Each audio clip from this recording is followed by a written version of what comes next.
Remember, these were all campaign promises made by Donald Trump, something that, of course, many believe did help him also win that election. Now let's talk about trade and the economy. A 10% tariff on all imports is likely under the Trump presidency. Very, very soon could be implemented. 25% tariffs on Canadian and Mexican goods also expected, and a 60% tariff on Chinese goods. This is also expected under the Trump presidency. Talking about crypto pile, well, a creation of a federal Bitcoin stockpile is expected that will serve as a permanent national asset to benefit all US citizens. So that is also something that is, of course, expected.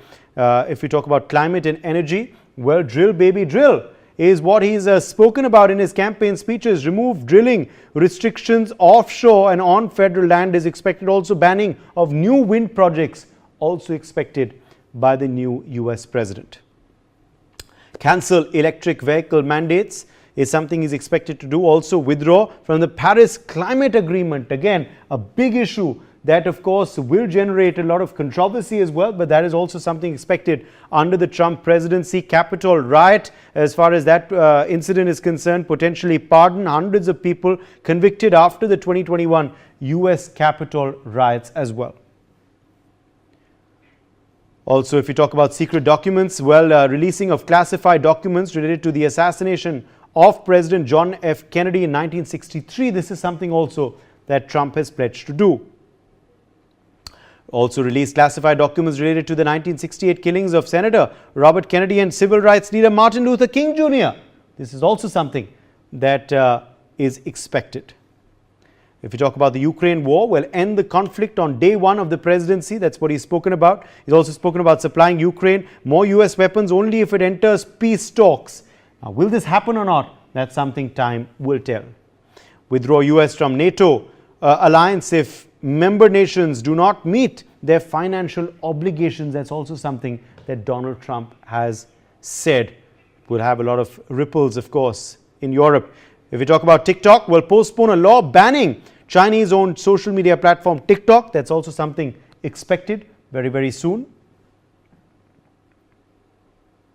And if we talk about Greenland, Panama and Canada, will take over Greenland from Denmark. That's something also he said. Make Canada the 51st state of the United States. Now, whether, of course, these things happen or not, that only time will tell. But remember, these are all pledges that Donald Trump has made. Some being taken with a pinch of salt, some he's actually going to be acting upon. Rename the Gulf of Mexico and Denali. Reclaim Panama Canal after US returned it to the Panamanian government. Also use the military to gain control of Greenland and the Panama Canal. Again, that's something that he's, of course, been posting on his social media platforms too. DOGE operate the Department of Government Efficiency as an advisory body. Remember, some key people in charge of this, and Donald Trump, of course, expected to power it. DOGE will provide guidance to the White House on spending cuts as well, something needed to fix the economy. Also, transgender women in sports, bar transgender women from competing in women's sports. That's also something expected under the Trump presidency. Cuba and Venezuela undo Biden's decision to remove Cuba from the US list of state sponsors of terrorism and reinstate sanctions against Venezuela, things that he's pledged to do as well. Diversity, equity, inclusivity. Dissolve policies designed to support women and racial minorities. Also ban funding for schools that teach critical race theory. Also forbid federal funding going to schools or other institutions that have DEI programs.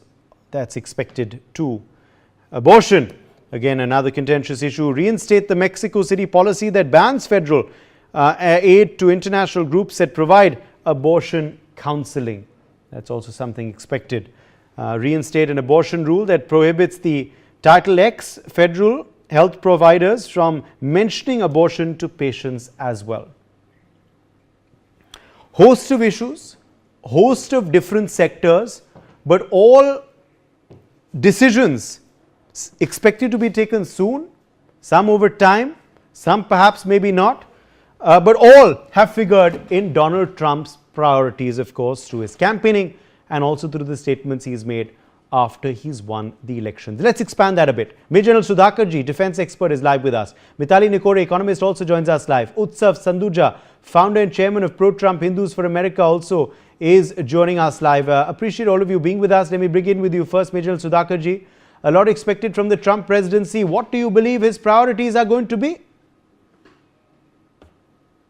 Good evening, Uday. Thank you for getting me to the show, and good best wishes to the co-panelists and the viewers.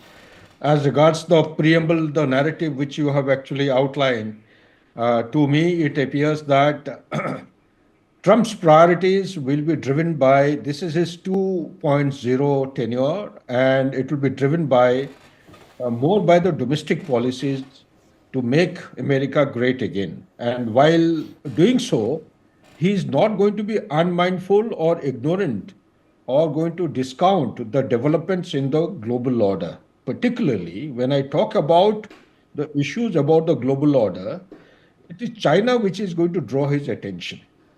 When you talk about China, there are a host of issues starting from economy, healthcare, education, the commitment of Chinese funds in the US Treasury, the trade tariff warfare that is anticipated, and because the implication of every act undertaken by US is going to be responded to, going to have very serious response from the affected stakeholders, particularly China. We need to wait and watch as to how China is going to respond to whatever Trump decides. You were saying 200 odd executive orders have been signed, are going to be signed. So I don't see anything has come to light with regard to China. That is going to be the center of gravity as far as the geopolitics and geoeconomics is concerned. Last but not the least, today, as I see, having traveled, if not all, majority of the provinces of US, the ground pulse actually indicates that there is a large penetration of drugs like fentanyl produced in China. And this fentanyl is going to ruin the American society. So he needs to look at issues like the drugs coming all the way from China and also the economy getting affected by virtue of the low labor cost and the lesser price commodities which are flowing directly from China into America, and the trade deficit which US has today. And last but not the least is that the conflict which is ongoing in the Middle East, there is a very healthy indicator which is coming. Whether it is going to stay on or not, it's a time which is going to tell us. But it's a well begun, half done, I would say. The Hamas and Israel conflict, they have come to a start point of a ceasefire. Some kind of a negotiation has begun, and the hostages, some of them have been released. We have miles to go before we sleep. And only issue which is lacking in this, if Trump administration can start ab initio, is that there is no caveat, there is no alternate means to for the Hamas, or who's going to take care of Gaza. That is actually a big question which the superpower has to look into, because if we do not factor that in, then maybe perhaps the insurgency is going to be fueled and it will actually make the Hamas again as formidable as that we saw on 7th October. Coming to the Ukraine, the Central Europe, I somehow apprehend that this particular issue, unless the clarity is there in our mind, the whole issue should be developed on the paradigm of East European security architecture being put into place. If that architecture doesn't come about, neither Putin will agree to any kind of proposal, nor Ukraine will be happy with what is being offered to Ukraine at this point in time, because every inch of ground is going to question the validity of sovereignty and national integrity of Ukraine. Back to you, Uday. All right, let me in fact quickly join Mitali Nikore as well. Mitali Nikore, on what you believe the focus areas of Donald Trump will be. Also, he's spoken on multiple occasions, Mitali, of fixing the US economy. How is he going to attempt to do that? You remember the day he was elected, you and I were on a show together and we were discussing that, everybody misread and a lot of the opinion polls misread the opinion on the ground. It is the economy, stupid. At the end of the day, that was the writing on the wall. because the cost of living situation, and one can say the cost of living crisis, that is gripping US cities, state after state, regardless of which dispensation is actually in power in the states, is actually going to determine the priorities of the president going forward. I mean, a lot of the points he's mentioned, you spoke about Greenland. I mean, there is a reason why he's interested in Greenland. It's because of the minerals. It's because of the mining opportunities that Greenland can offer, and can make electric vehicles, for example, or even green hydrogen much more competitive for the US than importing from China. So, having capture the idea of capturing those kind of assets, bringing them into the US economy and purchasing them for a fair price is precisely the kind of business like mindset why he has been brought into power by the US citizens. So definitely it's the economy that's going to be top of mind. And within the economy, I would say there are three pillars which he has outlined very clearly. The first one is around trade and building the competitive advantage of the US once again. To say whether it's tariffs or whether it's improving the cost of the raw materials, either way he's going to reduce cost of manufacturing and purchasing domestically produced US goods for the US consumer.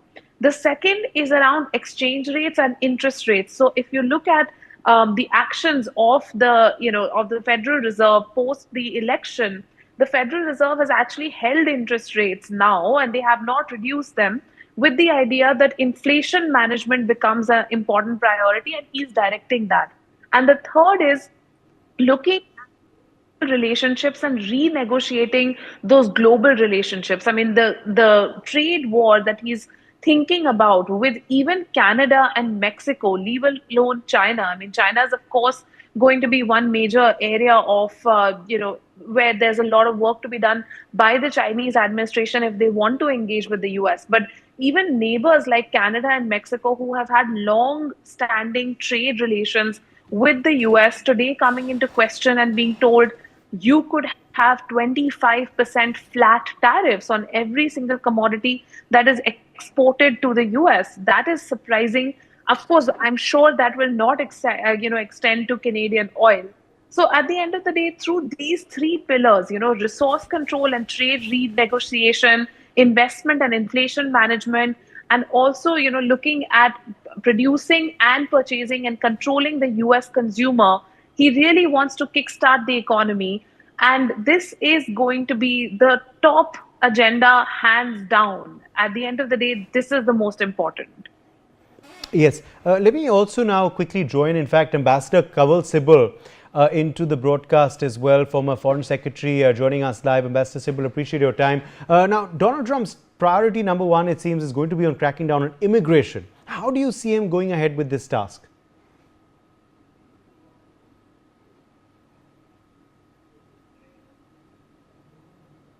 Well, thing is that we have to be more interested in what he does on the foreign policy front. Insofar as domestic policy is concerned, our concern would largely be with regard to the H-1B visas, on which there is some feeling that he might clamp down on this as part of a larger agenda of controlling migration into the country. Now, of course, illegal migration is the biggest issue for him, and that was the case even during his first term. But there is always a tendency to conflate illegal migration with the legal migration. And that's where the debate on the H-1B visas start. But on that, it seems that Trump has changed his position. Elon Musk is very much in favor of a continuation of this program, though he wants to reform it.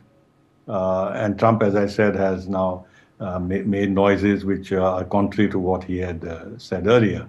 Now, insofar as illegal migration is concerned, the second largest number of illegal migrants in the United States, I believe, are from India.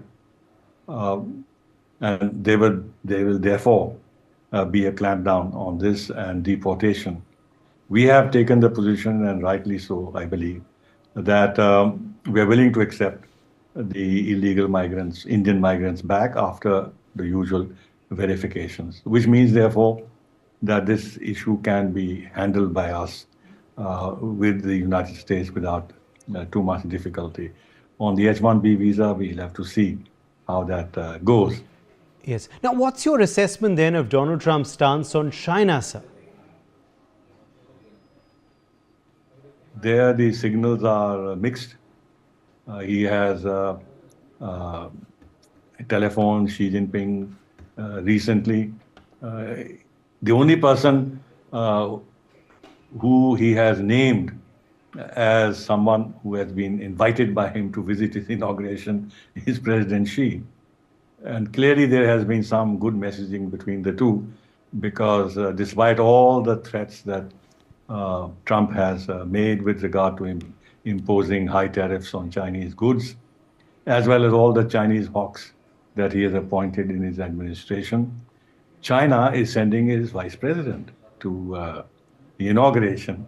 Now, he won't be sending the vice president if on the morrow of his of his taking charge, he announces high tariffs on China, which will be then a snub to China. So if China has taken the risk of sending their vice president, it's clear that there is some behind the scene understanding. Now, what does that mean in terms of Trump's views on Chinese threats in the Western Pacific and Indian Ocean and the Indo-Pacific concept in general, and more focus on building up, as the Americans say, they intend to do, India's capacities to deal with the China threat. So that is something that we'll have to watch carefully. Yes. Now, how do you believe the issue of the Ukraine-Russia war is going to be tackled by Donald Trump? Thankfully, of course, a ceasefire has been achieved in Gaza. What about the Ukraine-Russia war, Ambassador Sybil? Now, Trump has said repeatedly that he intends to find a solution. There seem to be some conversations going on between the two sides. Trump has announced that he is willing to, at some stage, meet President Putin. Now, if he can move ahead in this direction and work towards dialogue and a potential solution, which will inevitably involve some loosening of sanctions, this can help India's own ties with Russia, because at the moment there are a lot of roadblocks which have been placed on these ties because of these sanctions, including our inability to make them payment easily for what we purchase for them, especially oil.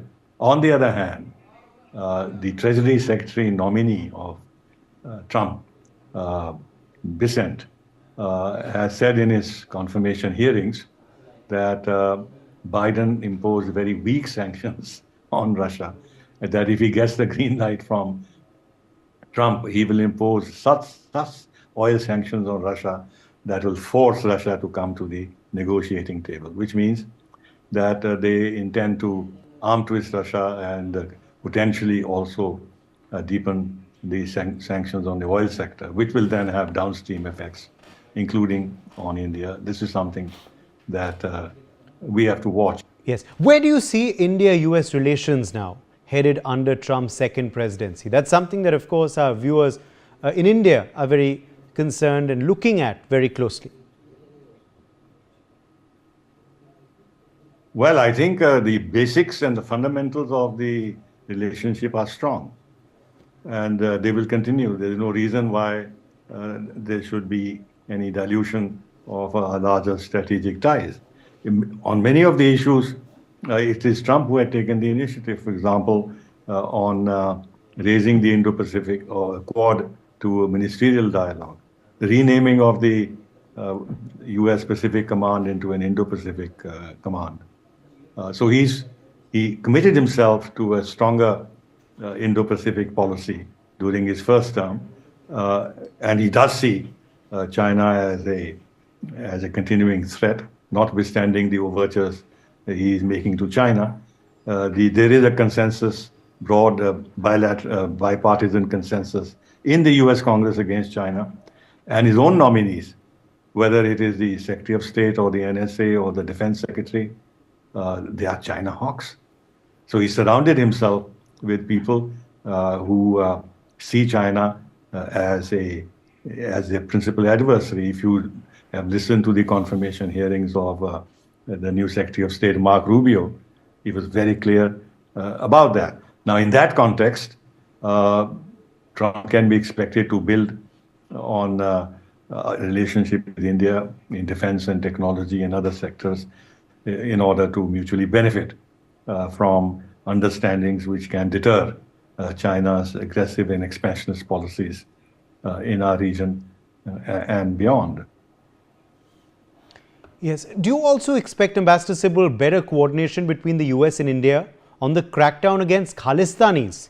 Again, an issue that has become of concern abroad, or perhaps in the Pannu case?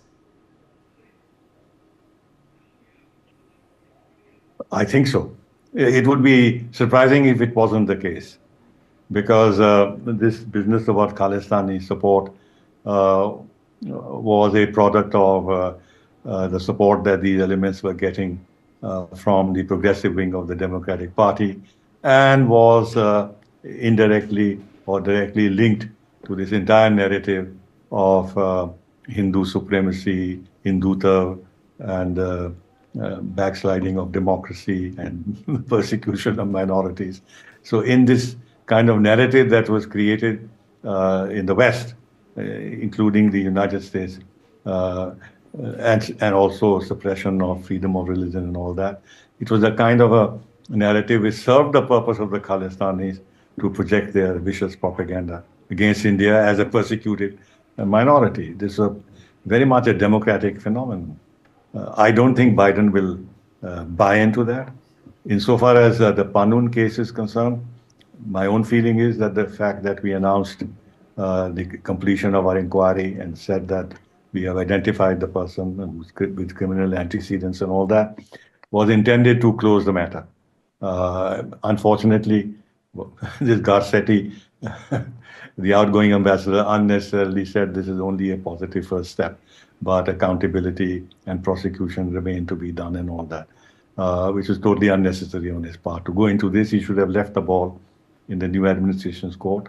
Of course, the fact is that there is a case in New York, but the prosecutor who launched this case has resigned, and he had links with Soros.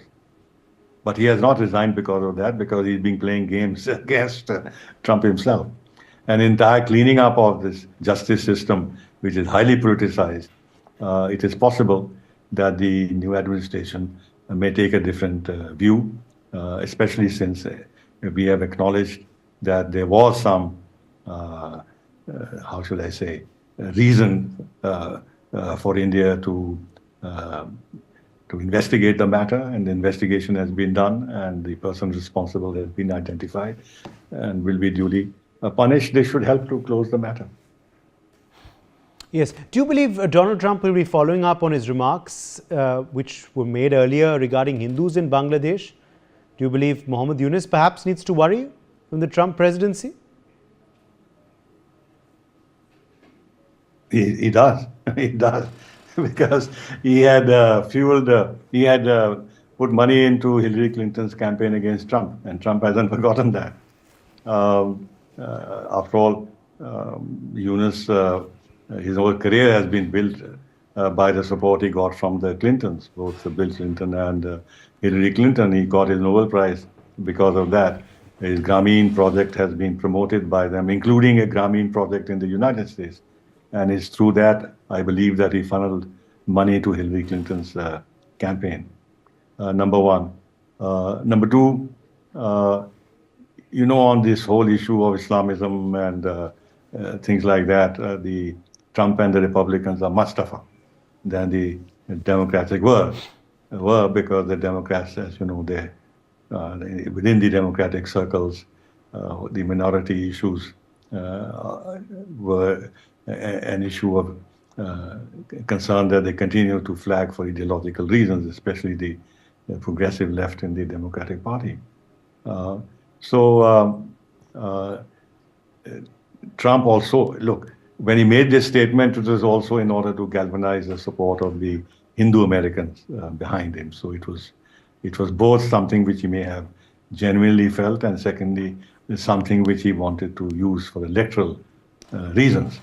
But he would be sensitive to the rise of Islamic extremists in Bangladesh, and therefore we can count on more understanding from the establishment under Trump to take note of what is happening in Bangladesh with regard to the persecution of minorities, including Hindu and primarily Hindu minorities. So I think we should see a somewhat different attitude. It was surprising, really surprising, that the Democratic administration didn't have the courage till the last minute to talk about minority persecution, leave aside mentioning of Hindus, which is a pity, which just goes to show how cynical they were and how deeply involved they were themselves in the overthrow of Sheikh Hasina.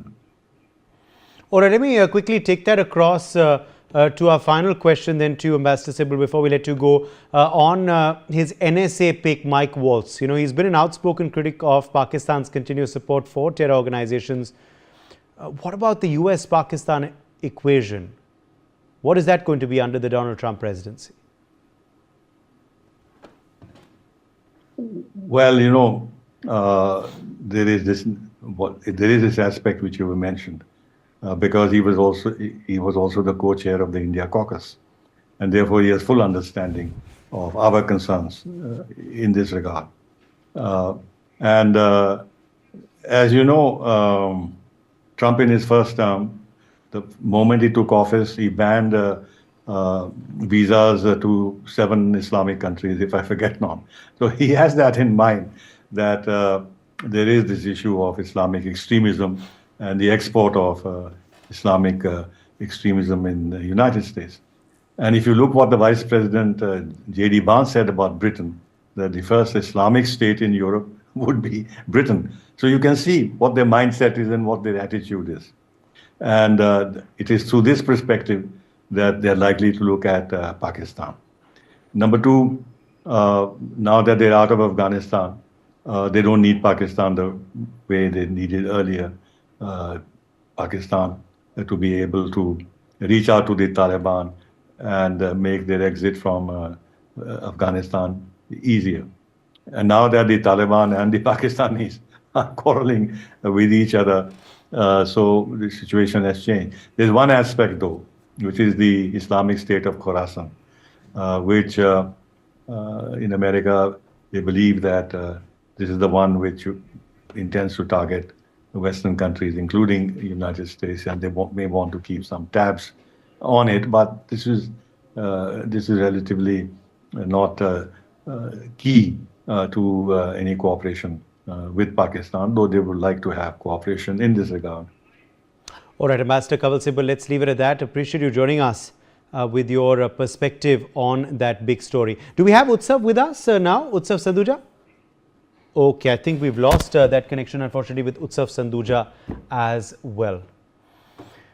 Let's now turn our focus to more news, of course, coming in regarding this Trump presidency. The big inaugural ceremony, of course, is all set to commence very, very shortly. Donald Trump is all set to return to the White House. He secured a thumping victory over Kamala Harris, of course, in the election in November. His comeback was undoubtedly a rare moment in the annals of history. He defied assassination attempts, criminal convictions, and a change in his political opponent. But that's not all. Donald Trump is the second president in the US's 200-plus year history to have come to power, lost the re-election, and then won again.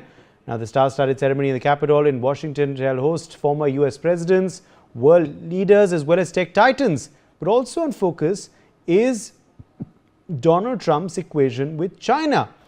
What is going to be the equation of the US with China in his presidency? He's repeatedly threatened to further impose 10% tariffs on Beijing.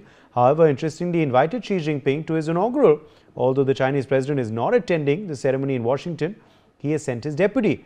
That's not all. Trump also dialed Xi Jinping and discussed a host of issues, including trade, TikTok, and fentanyl.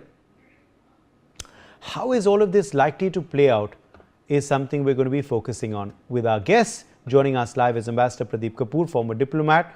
We also have Major General SP Asthana joining us live, strategic analyst. Vijay Kranti, Chairman Chase, is live with us. Namrata Hasija, Center for China Analysis and Strategy, is also joining us live. Jayant Krishna, Senior Fellow, CSIS, is also live with us on the broadcast. Ambassador Kapoor, a lot of priority areas, a lot of focus areas, but how's the US's equation going to be with China? Well, that's going to be a very important factor because Trump is going to, I guess, play the carrot and stick policy with China. He is going to continue discussing with them and at the same time threaten tariffs and other measures. Strategically, it's going to be a very difficult aspect because for them to manage the freedom of navigation in the South China Seas, East China Seas, and the Strait of Malacca, etc. China has been, threatening those lanes. So, how is he going to cope with that? China has been also making it very difficult for the U.S. Air Force, the U.S. Marines, and creating problems for Philippines and all their other neighbors in terms of aggression, in terms of land grab, creating islands. So there are a whole lot of issues. And in all these issues, he is going to also depend on greater collaboration with his allies and partners, including Japan, including Australia.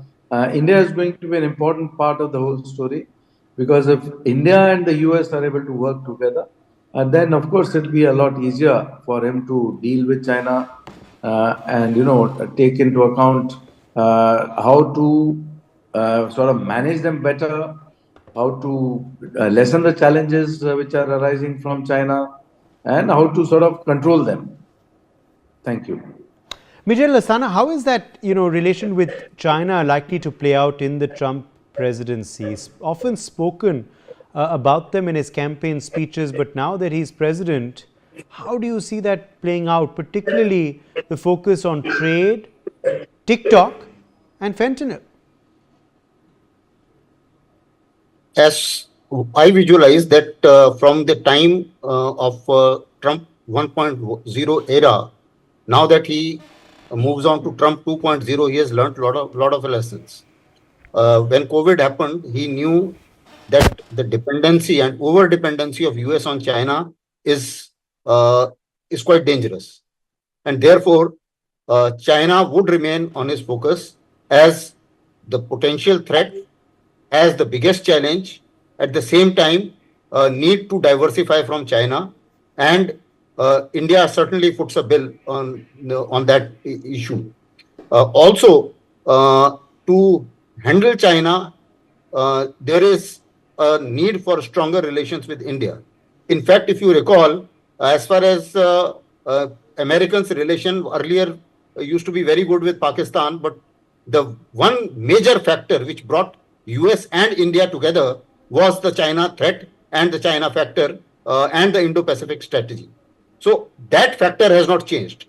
And therefore, even when he moves on to Trump 2.0, he would certainly look at that from that point of view. Transactional relationship certainly will be there. He would certainly like to get the best of China as far as the trade is concerned.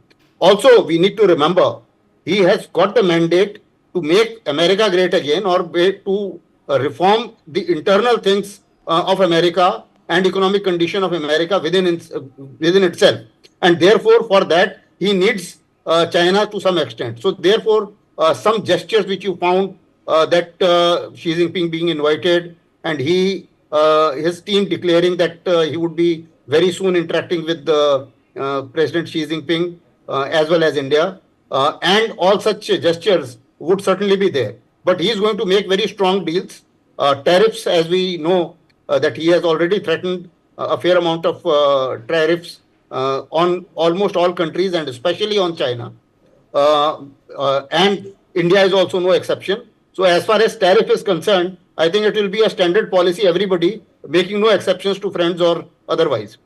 Interestingly, I must tell you that there is a survey carried out by European Council of Foreign Affairs. In that, the question was as to how the Trump presidency is going to be, whether is good, bad for the world, bad for your country, bad for peace. And you will be surprised. The topmost position when was that India was most favorable, number one. China was also favorable. And so was the case with Russia. And the countries which were totally unfavorable or were not very happy with that was led by UK, European Union, and South Korea. So this I visualize that his focus would be Indo-Pacific. The collective West will face some kind of challenges as we go along, and they are already reasonably nervous, apparently. So that's how I visualize his dealing with China. Certainly, the diversification of China will be there on his mind, and making and ensuring that American market doesn't become hostage to China. Would certainly be there on his mind. Stay with us. I want to quickly draw in Vijay Kranti at this point as well. Vijay Kranti, if we talk about this equation with China, if we talk about this relationship with China, which way is it headed under the Trump tenure? Is there going to be a different Donald Trump from what we saw in his campaign speeches to what it is now, and of course the presidency role? Interestingly, he did reach out to Xi Jinping to come and attend his swearing in. As far as China is concerned, I think there is one more field where which we cannot ignore, is that in the days of Democratic Party, China had almost a free field, a free hand in many issues of international issues, and especially China has been playing its own game, sometimes openly, sometimes behind, in Russia-Ukraine war. Don't forget that it was Xi Jinping who goaded Putin to start this war. And also in the Middle East, we can expect that the new influence of America, because of Donald Trump's presence, is going to reduce the play field of China in international, particularly such affairs. That is one thing. And secondly, I see that the role of deep state in America has been playing a very horrible role for America's interest itself, because the way White House has been playing to the gallery and looking after more interests of the leftists, that is going to change drastically now.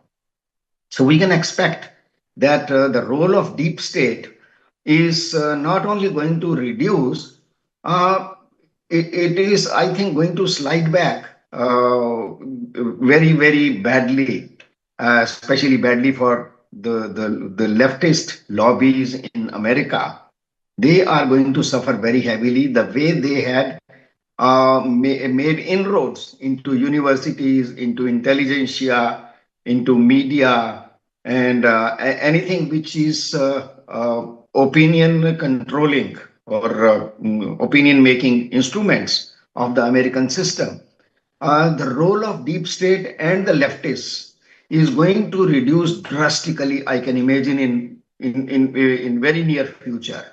So that is a very big hope, not only for America itself, even a hope for friends like India and all those countries which have been suffering because of this, the deep state activities or dominance of deep state. Even as you say that, these pictures are coming in.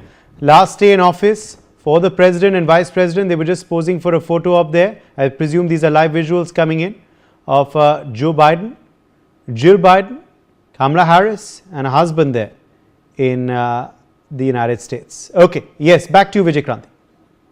Yeah, so now I can expect that that America is going to play a very new role in, number one, in the major tense situations like the Ukraine and Russia war in the Middle East, and which is going to reduce working space and influence of China in a reasonably big way.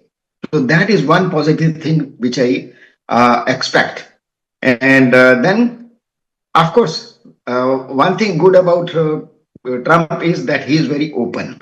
You can, even if many people say that he is unpredictable, his unpredictability is quite transparent also. So you can even predict his unpredictability on many issues. He is a transactional man. Many people were thinking that India will suffer, India's business will be, affected negatively. But I think India knows very well how to deal with a transactional kind of person and a government. India was not able to deal with the democratic America, with the just gone out government, because they were controlled by the deep state, and deep state would never let you, number one, let you settle down on anything. They won't let you gain any ground, especially as long as the Modi government is there. So I think India should be looking for very good days, better days, as far as our relations with America is concerned. And the world should hope that the influence of China in international affairs is going to reduce significantly. Over to you, Dave. Do you agree, Namrata Hasita? The fact is that how the US-China relationship progresses will have its ramifications on the India relationship of the US as well. Also, as far as the trade tariffs decision as well, vis-a-vis China, do you believe that also could be a model for other countries as well, followed by Donald Trump? Thank you for your question, Uday. First question that you asked, that whether India-China improving relation will impact India-US relation. First of all, I don't think India-China relationship is improving. Yes, we have there's a the US-China relationship. How that progresses, will that affect the US-India relationship as well? Okay, because most of the panelists have spoken about India being the factor in everything. Your second question, I think, is very important about the sanctions, and I want to bring into this debate the Chinese perspective, because the Chinese are actually preparing for the worsening of China-US relations. Now, why I'm saying that is, there's been a paper, a study that was published in, by People's Liberation Army, that is PLA's Colonel Wan Wei-ing. He's an associate professor at the Military Management College of the NDU.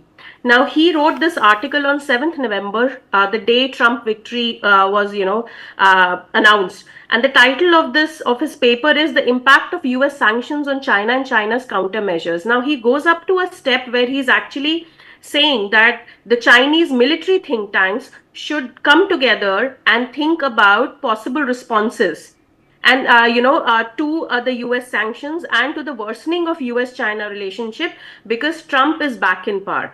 Now, he also says that China has not fully understood US sanctions in the past and lack of responding countermeasures and tools. And this time they should be better prepared, because Trump 2.0 is going to be worse for US-China relationship, than it was during his first presidency. Now, there have been other academicians. I mean, this is a very long article, and that is why I mentioned two very important points. So he's particularly asked the Chinese military think tanks to, formulate a response. Then there have been academicians who've been writing, and the first thing they say is that China should fight the dollar supremacy, and we should prepare for worst US sanctions that are going to come. None of the academicians, not even one, has written that the US-China relationship will get better under Trump. In fact, they have they have written, and especially I'll mention here Wang Hung, who's a professor at Peking University School of International Relations. He says that Trump is going to further raise tariff. He will play the Taiwan issue, and he will form military alliances in the Asia-Pacific or Indo-Pacific region. So, China should be prepared for it, and he's not the only one. So there are so many academicians. There are people from the military think tanks. There are people from the army who are writing in China, and who themselves are saying that the US-China relationship is going to go for worse under Trump.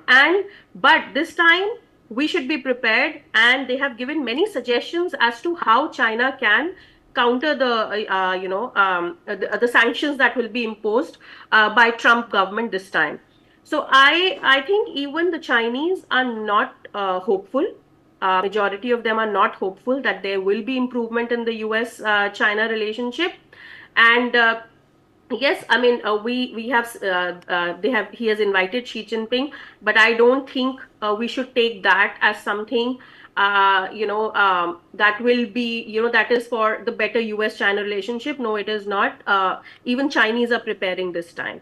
So I think we should also think about how the Chinese are preparing, what are the countermeasures, what are they thinking about US-China relationship, and they're thinking very negatively about it. Okay, Jayat Krishna, let me get you in here quickly before I have to take a short break. On this Donald Trump Xi Jinping relationship, where do you see it really headed? Do you believe there has been a patch up in this phone call, in this inaugural invitation, even though interestingly Xi Jinping is not coming? See, Uday, let us understand, more than the geopolitical relationship between the two largest economies in the world. If you look at the size of these two economies, US and China, it's quite close to each other. US seems to be touching almost $30 trillion and China seems to be touching almost $20 trillion, And India is, perhaps this year will close at about $4.5 trillion. So we are still far behind. So I think, US and China, they see each other as biggest competitors. That's not the case with India. But I think, from an Indian standpoint, it's very, very important to understand that what kind of a trade relationship which we have with them. The total value of trade between US and India is about $200 billion. And out of which, what US imports from India is about $125, and what India imports from the US is about $80 billion. So in other words, US is one of the, perhaps the only among major countries with which India has a trade balance in its favor, because it imports less from the US than what it exports to the US, So I think anything that, he has talked about 60% tariff barrier for Chinese goods. But now I think what they have said, whatever is the prevalent rate over and above that, 10% for China. I think for India, it still remains to be seen, that what kind of a tariff war would play between the two countries. I think I fundamentally believe, Uday, that, in today's day and age, countries don't necessarily get what they deserve. They get what they negotiate. Therefore, right from this stage when External Affairs Minister Jaishankar is there in the US for the swearing in, and all subsequent bilateral meetings, I think our posturing and our stand has to be very, very clear, with the US. So trade issue is one, and second issue to my mind, which is very, very important, is the visa issue. Okay. I think during the entire campaign, he's talked about being playing down on he said that visas would be curtailed, H-1B visas. He talked about at some point, some people in the campaign even talked about getting scrapped, But subsequently, after winning, he said H-1B visas are not all that bad. But what India must try to explain to the US is that by giving more visas to Indians, actually Indians keep their economy globally competitive. And we meet their skill deficit. True. So it's not that they do any favor to us. True. So I think these are a couple of things where we have to be very, very clear in early negotiations with the US. Yes. In fact, we have seen also, a couple of flip-flops on that issue of H-1B. And we do hope, of course, that Donald Trump will, get those highly skilled Indians you're talking about. But yes, as, you've all mentioned, the relationship with China will perhaps have its ramifications on the US-India relationship as well. We are hoping, of course, that it will be a very, very robust one. Those, of course, were pictures of Donald Trump and Melania Trump on your screens.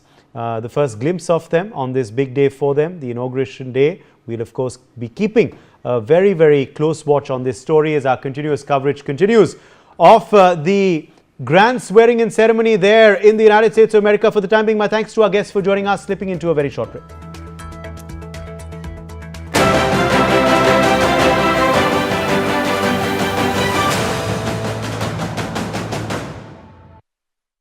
MDH का kitchen king kitchen में हो तो हम सब कुछ बना सकते हैं। बैंगन का भरता, आलू गोभी, भिंडी मसाला और भी बहुत कुछ। MDH कल करे सो आज कर, रिटायरमेंट अपनी प्लान कर, NPS में इन्वेस्ट कर, छोटे छोटे इन्वेस्टमेंट से कर तू शुरुआत, बड़े कॉर्पस अमाउंट की मिलेगी सौगात। हाँ कल भी रहे आज के ठाट, पाओ पेंशन 70 हो या 60, चलती रहे लाइफ की बारी। NPS जरूरी है, हाँ करनी है तैयारी, NPS जरूरी है। खाने में कुछ स्वाद नहीं है, अरे किफायती लाल सस्ते वाले दाल मसाले, स्वाद हुआ बेकार। इधर कीमती लाल को देखो, खाना बना कमाल। MDH की हल्दी मिर्ची धनिया करे कमाल। ये रंग दे, ये खुशबू दे, ये तीखा, ये कम पड़े। क्या निराला MDH मसाला।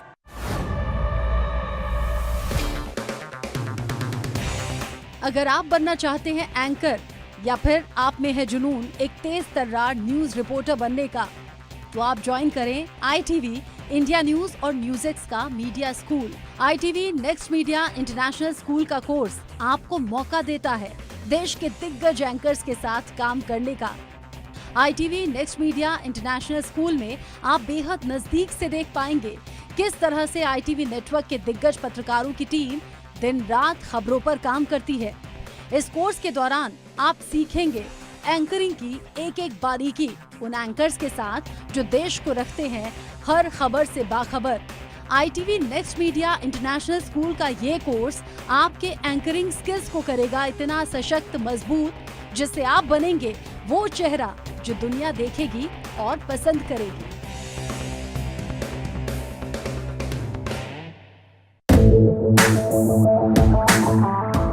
ਸਰਕਾਰੀ ਸਕੂਲਾਂ ਨੂੰ ਵੀ ਬਹੁਤ ਸ਼ਾਨਦਾਰ ਬੱਸਾਂ ਅਸੀਂ ਦੇਵਾਂਗੇ ਤਾਂ ਕਿ ਉਹ ਬੱਸਾਂ ਜਿਹੜੀਆਂ ਬੱਚਿਆਂ ਨੂੰ ਲੈ ਕੇ ਵੀ ਜਾ ਸਕਣ, ਘਰੇ ਵੀ ਪਹੁੰਚਾ ਸਕਣ। In the state of Punjab, under the dynamic leadership of Chief Minister Bhagwant Singh Mann, government schools are being transformed with modern facilities and free quality education. Taking another bold step, the Bhagwant Mann government is now providing new school buses for students. GPS ਲੱਗਿਆ ਹੋਊਗਾ, ਮਾਪਿਆਂ ਨੂੰ mobile ਤੋਂ ਪਤਾ ਲੱਗ ਜਾਊਗਾ ਕਿ ਸਾਡੇ ਬੱਚੇ ਵਾਲੀ ਜਿਹੜੀ ਬੱਸ ਹੈ ਉਹ ਕਿੱਥੇ ਪਹੁੰਚ ਗਈ ਤੇ ਕਿੱਥੋਂ ਉਹਨੂੰ ਪਿਕ ਕਰਨਾ, ਤੁਸੀਂ ਉੱਥੋਂ ਜਾ ਸਕਦੇ ਹੋ। ਲੇਟੈਸਟ ਟੈਕਨੋਲੋਜੀ ਲੱਗੀ ਹੋਊਗੀ। In the first batch, these buses will benefit over 20,000 students, ensuring safe and comfortable commutes.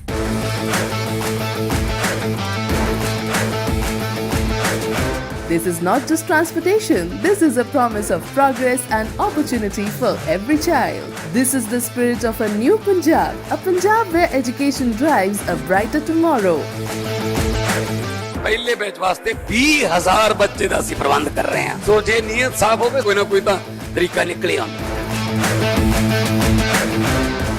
This is New Punjab, this is Rangla Punjab.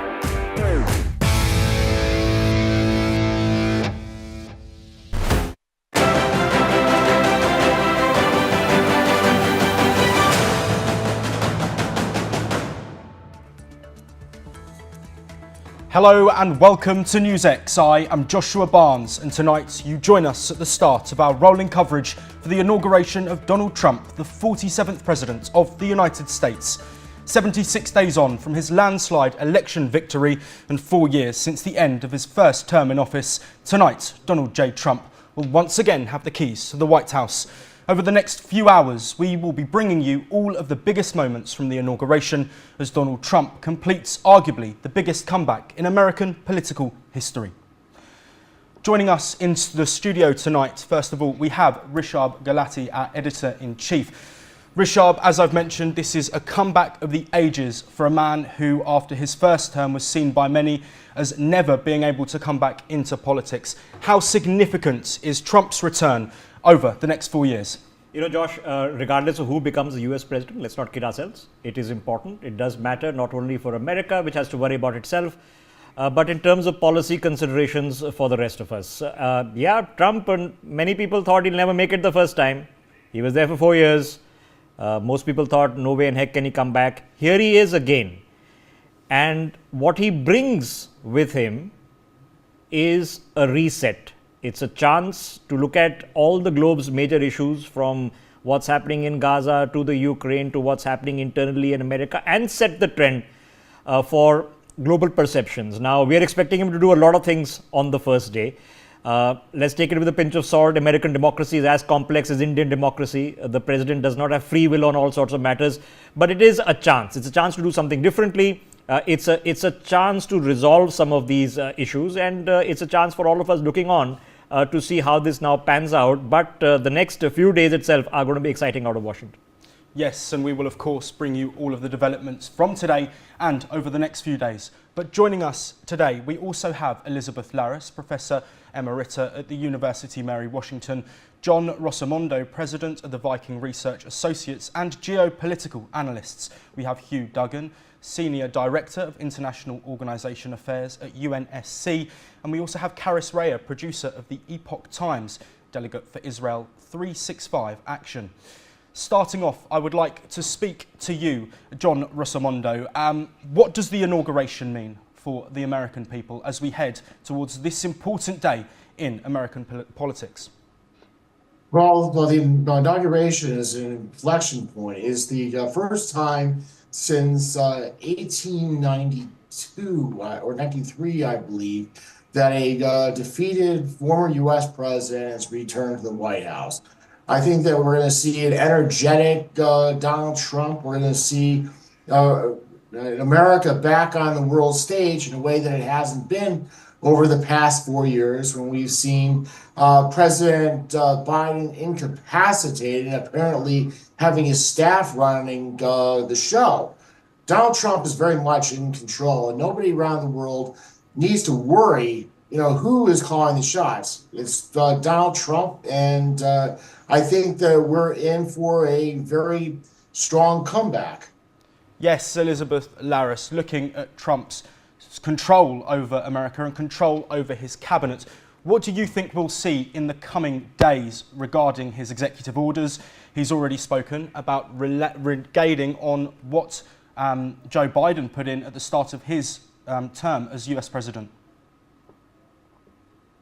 President-elect Trump certainly signaled his priorities regarding executive orders. Number one is to begin mass deportation, at least to sign an executive order mandating mass deportations. Certainly carrying that out is going to be a little bit more difficult, but he's getting the ball rolling on that. And related to that is to reinstate Title 42 authority, that is to limit entry at the border instead of letting people come in and then setting them up for some type of hearing down the road, and they just disappear into American society. Certainly the other thing that he signaled he was going to sign off on was tariffs on obviously imports, particularly imports from China, and that he would cancel the EV, essentially an EV mandate. California has mandated, by 2035 that, a huge percentage of their vehicles would be EV, and that affects the whole United States. So, and then also I suspect that he will rescind the federal ban on drilling, the ban on drilling on federal lands that Biden had just signed an order on. And then the transgender issue, that is men and women's sports. So those are the biggies. There's a possibility he'll also pardon January 6 defendants. Yeah, so I think those are the major ones. Also joining us, Ambassador Baswati Mukherjee, a former diplomat, looking at the implications globally of Donald Trump's inauguration and his next 4 years sitting in the White House. What do you think they will be, and also here in India? Well, we've already seen the implications, because he had said that all hell was going to break loose in Gaza unless the hostages are released. And today we saw the release of the first tranche of hostages on both sides. So clearly he has an instinct, a fundamental instinct to know what to say, what to go for, and to make sure it happens. He's also said he's going to end the Russia-Ukraine conflict. We have to wait and see what he says on that. But what is most interesting is, from an Indian perspective, because I'm sitting in Delhi, is that he enjoys very high popularity levels in India. And India had greatly welcomed his campaign. We were very supportive. we were very relieved when he was elected. India was not enthusiastic about Kamala Harris, despite the claims being made that she's a daughter of India.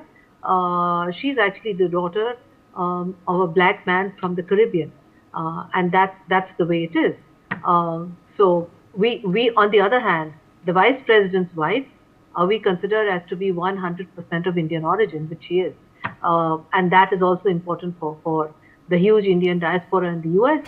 We hope that that the new president will be more sensitive to India's core security concerns. For instance, with regard to Bangladesh, where the outgoing administration, many think, actually were responsible for a kind of regime change and seemed to be oblivious of the implications it would have for India having its eastern border opened up now to a hostile regime in Bangladesh, at the same time having the Myanmarese army withdraw virtually from the Myanmar-India border, which is now the Rakhine state. On the other hand, our biggest enemy, China, has not gone anywhere, and the ceasefire is holding on the western border. This means that for the first time since independence, India is surrounded by enemies on its borders, and we as an independent nation would look to the new Trump administration for being much more sensitive to our core security concerns, which the Biden administration, for whatever reason, seemed to have succumbed to the designs of the US deep state, as we call it in India, and seemed to think that India can just go along with what United States wants, but with nothing in return. That we hope is not going to happen with the Trump administration. So we have a much bigger hopes coming from this inauguration, and we hope that the new US administration will understand that if India is to counter China and be a real strategic partner for United States, then United States too must be sensitive to India's core security concerns, which right now are looking very threatening on our eastern border. Josh.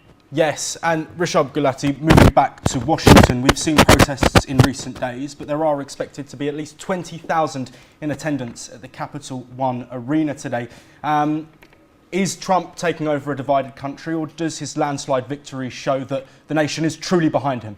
You know, like all countries, division in politics is we are not immune from it in India. You're not immune for it from the UK. You're watching live visuals, of course, of Kamala Harris and her husband Douglas. They're, of course, in that position of actually greeting a few of the guests who are coming into the Capitol Rotunda as we speak. 600 guests scheduled to be inside today, including, interestingly, Nigel Farage is going to be there. We are expecting Sam Altman there. Famously, Elon Musk has sued OpenAI because it's going for a profit organization. Basmati Mukherjee was just speaking about the vice president-elect, and that's his wife there, dressed in pink for the inaugural ceremony. They're all going in. So the outgoing vice president and her husband have come out to greet the incoming vice president and his wife as they're both entering the live shots there from the US Capitol. But yes, it is in the benefit of any country that has polarization, as we understand it, to now get past it. America has seen difficult elections before. I mean, you would think about Gore Bush, where it went into recount after recount after recount, and you thought there's no going back, it's going to go to the Supreme Court. And but yeah, America has the ability to move on. So maybe we shouldn't get obsessed with the reportage of the polarization. Ordinary Americans will be moving on after this, and yes, some of them will be virulently unhappy with the position, but will make a comeback. But the issue in American politics is that as we see things, Josh, right? I mean, you have a president who just come in, who is every trick in the book was tried to have him convicted, to have sentence passed with him, to forego his immunity under special clauses. We are going to see a lot of banter on this for sure in the upcoming months. But the question is, where does the Democratic Party go from here? It's not Biden who said I could have won. Is it Kamala Harris? Does she stay on, or will she fade away after this? There are big questions because it's not palpably obvious that 2 years from now by the time the midterms come in? Is there a clear leader for the Democratic Party? If not, then the Republicans are going to have a clearer say from the Supreme Court to the Senate and to the Congress, which makes governance easier for sure. Maybe Donald Trump will have a better time, but look at all the billionaires are going to be there. Our external affairs minister is going to be there. The Chinese vice president are going to be there for this swearing-in ceremony. Very, very interesting choices of people attending. We now go to Vibhuti Jha, a former RBI, American Express and Bank of America principal. Vibhuti, thank you for joining us. We're looking at pictures from the Capitol. Rishabh has just mentioned, of course, the criminal proceedings that Donald Trump has gone through.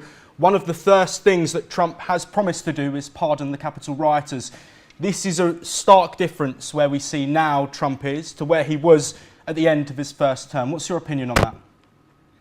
Yeah, thank you very much for having me today. In addition to being an international banker or banking with a great experience, I also contested elections on Republican Party ticket for District 16 in New York, which was a completely blue district. I lost by just about hundreds of votes. That was a great experience for me. Having said that, I think Mr. Biden, I just tweeted, I see the biggest abuse of executive action, executive powers, POTUS powers, by doing preemptive pardons to people who are suspected. They want to immunize them from any particular prosecution or of whatever wrongdoing they did. This is an admittance. This is an admittance of the collusion politics that was going on. And I think I opined in my TV show that 2020 defeat of Trump was the biggest benefit that happened to him, because all the anti-Trump people who were colluding to indict him in a lawfare from Russia collusion and whatnot and everything else we know about it, they now stand proven false. Just imagine, Biden had categorically said that Hunter had nothing on the laptop. Just imagine. Everything on the laptop was forgiven and pardoned. Fauci, Liz Cheney, they did what they did. They did not even give Trump a trial. The rule of law was so seriously violated. In a country that prides itself in saying that we are a country of laws, where the laws were violated left, right, and center, even an independent immigrant like me could see that the greatest democracy, one of the most prominent democracies of the world, was violating the rule of law by itself. And I said that by their actions of these 4 years, the Democratic Party has kind of made American democracy an unexportable item. That we took pride in saying American democracy and the values, they stand in the smithereens. And I agree with the previous commentator that the Democratic Party is in a mess, and I'm happy they are, because they deserve to be where they are right now for the way they handled the state of affairs in this country. So my opinion is that Trump will be the biggest beneficiary of his second term as 47, because the entire public, the overwhelming majority that he got, not only of popular votes, electoral college and everything else, was a vindication of the public that this guy was somewhere along the line framed by powers that be. And this, what you are seeing, is a massive collusion politics. That now you collude with the powers that be, and I will pardon you even before you are proven whether you are charged or not, I will pardon you. You are looking at an America entering into an era of collusive politics that will undermine our rule of law, something that we are very proud of. So I'm of the opinion, thank you, Trump, that you lost 2020. It reminds me, and I've said this before, it's something like somebody feels unlucky to miss a flight, and then the flight crashes, then he's the luckiest guy. So I find that analogy working out in favor of Trump, that people now know that this ordinary Joe was really victimized by the rule of law and the lawfare. So that's my take on it. And I would say that Mr. Trump he's an unusual politician. He's not politics. He doesn't conduct politics as usual. But as I also opine that Mr. Trump, Elon Musk, Vivek Ramaswamy, they are billionaires, extremely successful entrepreneurs, but they ran their business enterprise per their ethics, their values, their requirement, and their priorities. They did not run their enterprise as per the diktats of the US Constitution. Yes. In this particular case, Mr. Trump must remember that if 32 Republicans did not vote for the CR continuing resolution of the budget, he can't fire them. So this is a very strong realization Mr. Trump must have, that while he is not a politician as usual, he has to enter the politics in a way that executive, judiciary, and legislature, they work in tandem as a counter, as a balancing act. That's why a very good American friend of mine told me that democracy is the least efficient mode of governance, because everybody is doing checks and counter checks, balance and counterbalance. It's not a corporate enterprise. And that's the challenge that Trump will have. But I'm 100% sure that, as I have seen happen in this country in 1991, since I came here, we have been talking about DC as a swamp, where I'm sitting right now, and war on terror, war on drugs, war on child sex trafficking, comprehensive immigration reforms. I've been hearing that since 1991. So are we Americans, legislators and senators, incompetent that we can't solve the problem, or we just don't want to solve the problem? And that's the question that I have posed to people, and that's what is Trump looking at, solving the problem. We will continue to pose as we assess Trump over his coming days and his first few days as he takes office. Karis Raya, I really want to look at you at Trump's relationship with China. Now, we know before he even assumed office, he was there threatening tariffs. We've now seen him look at TikTok and say, I'm happy with it. I'm fine with it. I'm happy for it to be there. Why do you think he's changed his stance, seemingly, on China as a threat? Well, thanks for having me. I don't necessarily think that he's changed his stance, but I think perhaps we see that Trump has some sort of strategy in mind. I mean, look, he invited Xi Jinping to the inauguration. I at first thought that was insane. And then I talked to Sebastian Gorka, who was on my show, and he basically elucidated that this was a brilliant move because this was essentially allowing a communist dictatorship to see how a democracy is supposed to be run. So as in a sense, he was kind of sticking it in China's face. Like, look what we have here. Look at this beautiful moment in history where we've put in power back into the hands of the people, unlike what you have in China. As for the TikTok ban, we'll see what happens. I mean, China has been so stealthy when it comes to this. They now have Red Note, that is the foremost app that young people and even right-wing influencers are moving to because of the so-called TikTok ban, which wasn't even really a ban. I think that was a misnomer by the media and by by people who didn't support Trump, but there's been a lot of pushback from the right saying that it's a violation of free speech, which I disagree with. We know that, for anybody who's been following TikTok and following the testimonies of those in the Senate and the House, we actually know very clearly that TikTok was one of China's biggest weapons to destabilize America and to conduct mass surveillance. So we'll see what happens. I do not believe that Trump has changed his mind on policy on China, because there is no question that China is the #1 biggest security threat to America. TikTok is only one aspect of it, and we're going to see Trump signing an executive order on tariffs, as was said. So, we'll see what happens. But I think that Trump was very kind of nuanced when he said that, the problem is not TikTok. The problem is that it's in the hands of the Chinese Communist Party. So if TikTok can stay, I am for that, but it needs to be in different hands. So from one day to the next, we'll see how that goes.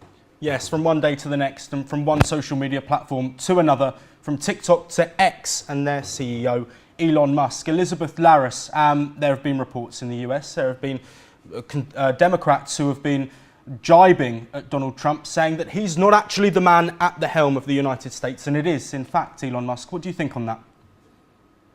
Well, I would certainly disagree with that.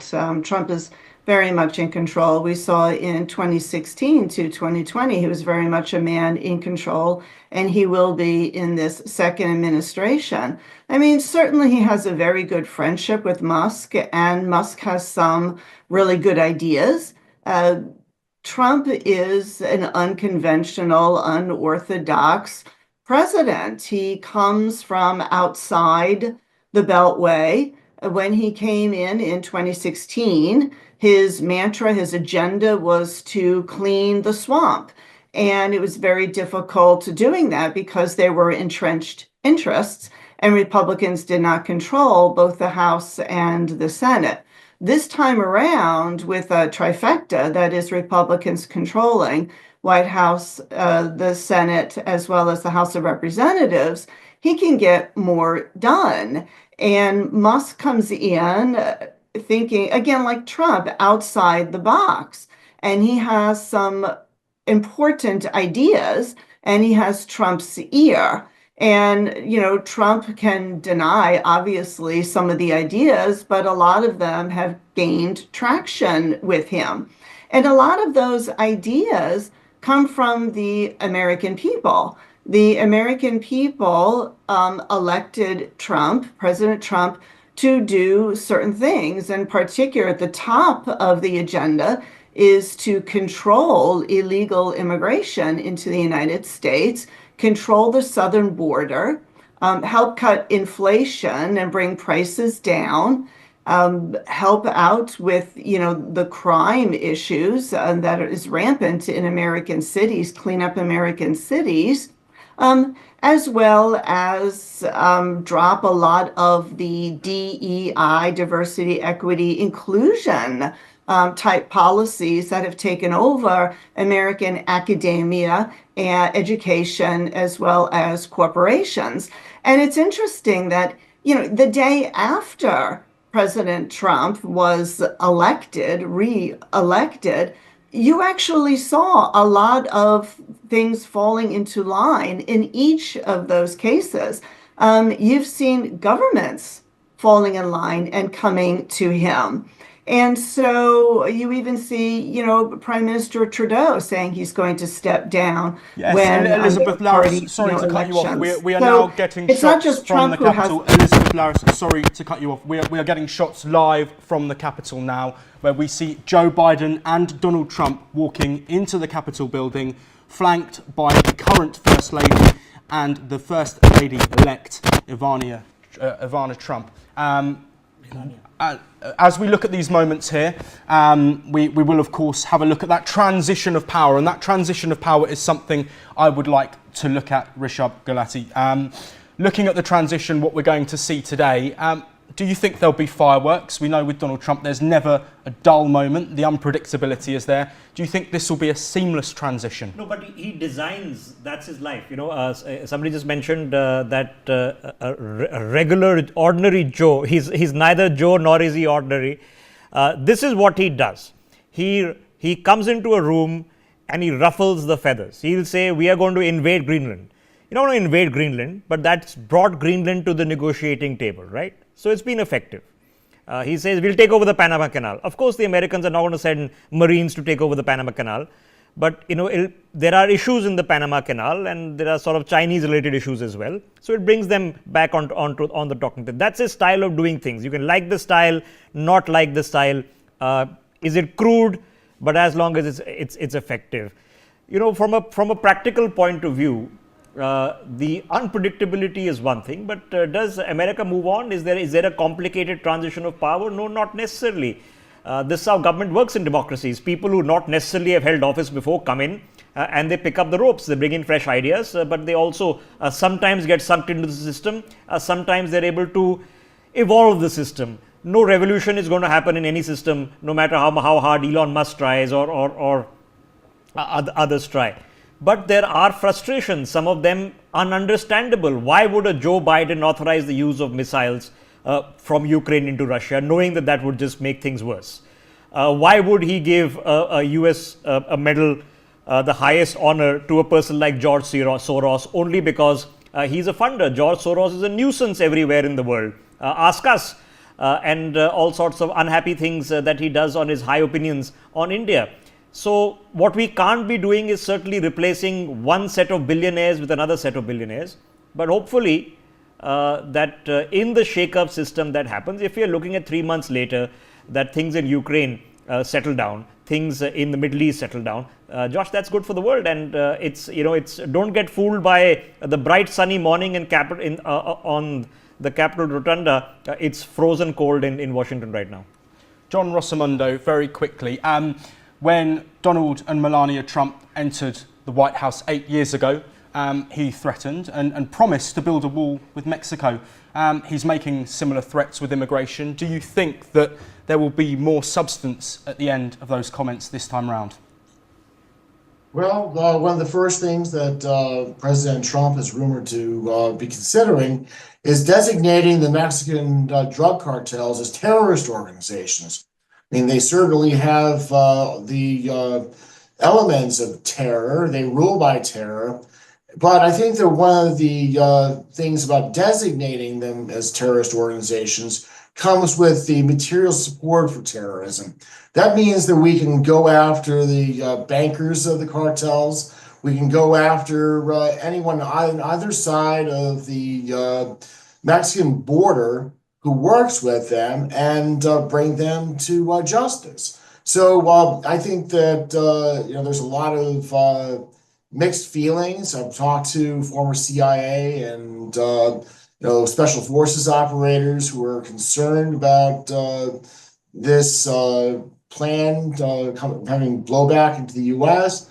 But I think that President Trump will go full force and try to do what he can to pressure the Mexicans to take action, which would be a little bit complicated because of the involvement of the cartels in the Mexican government.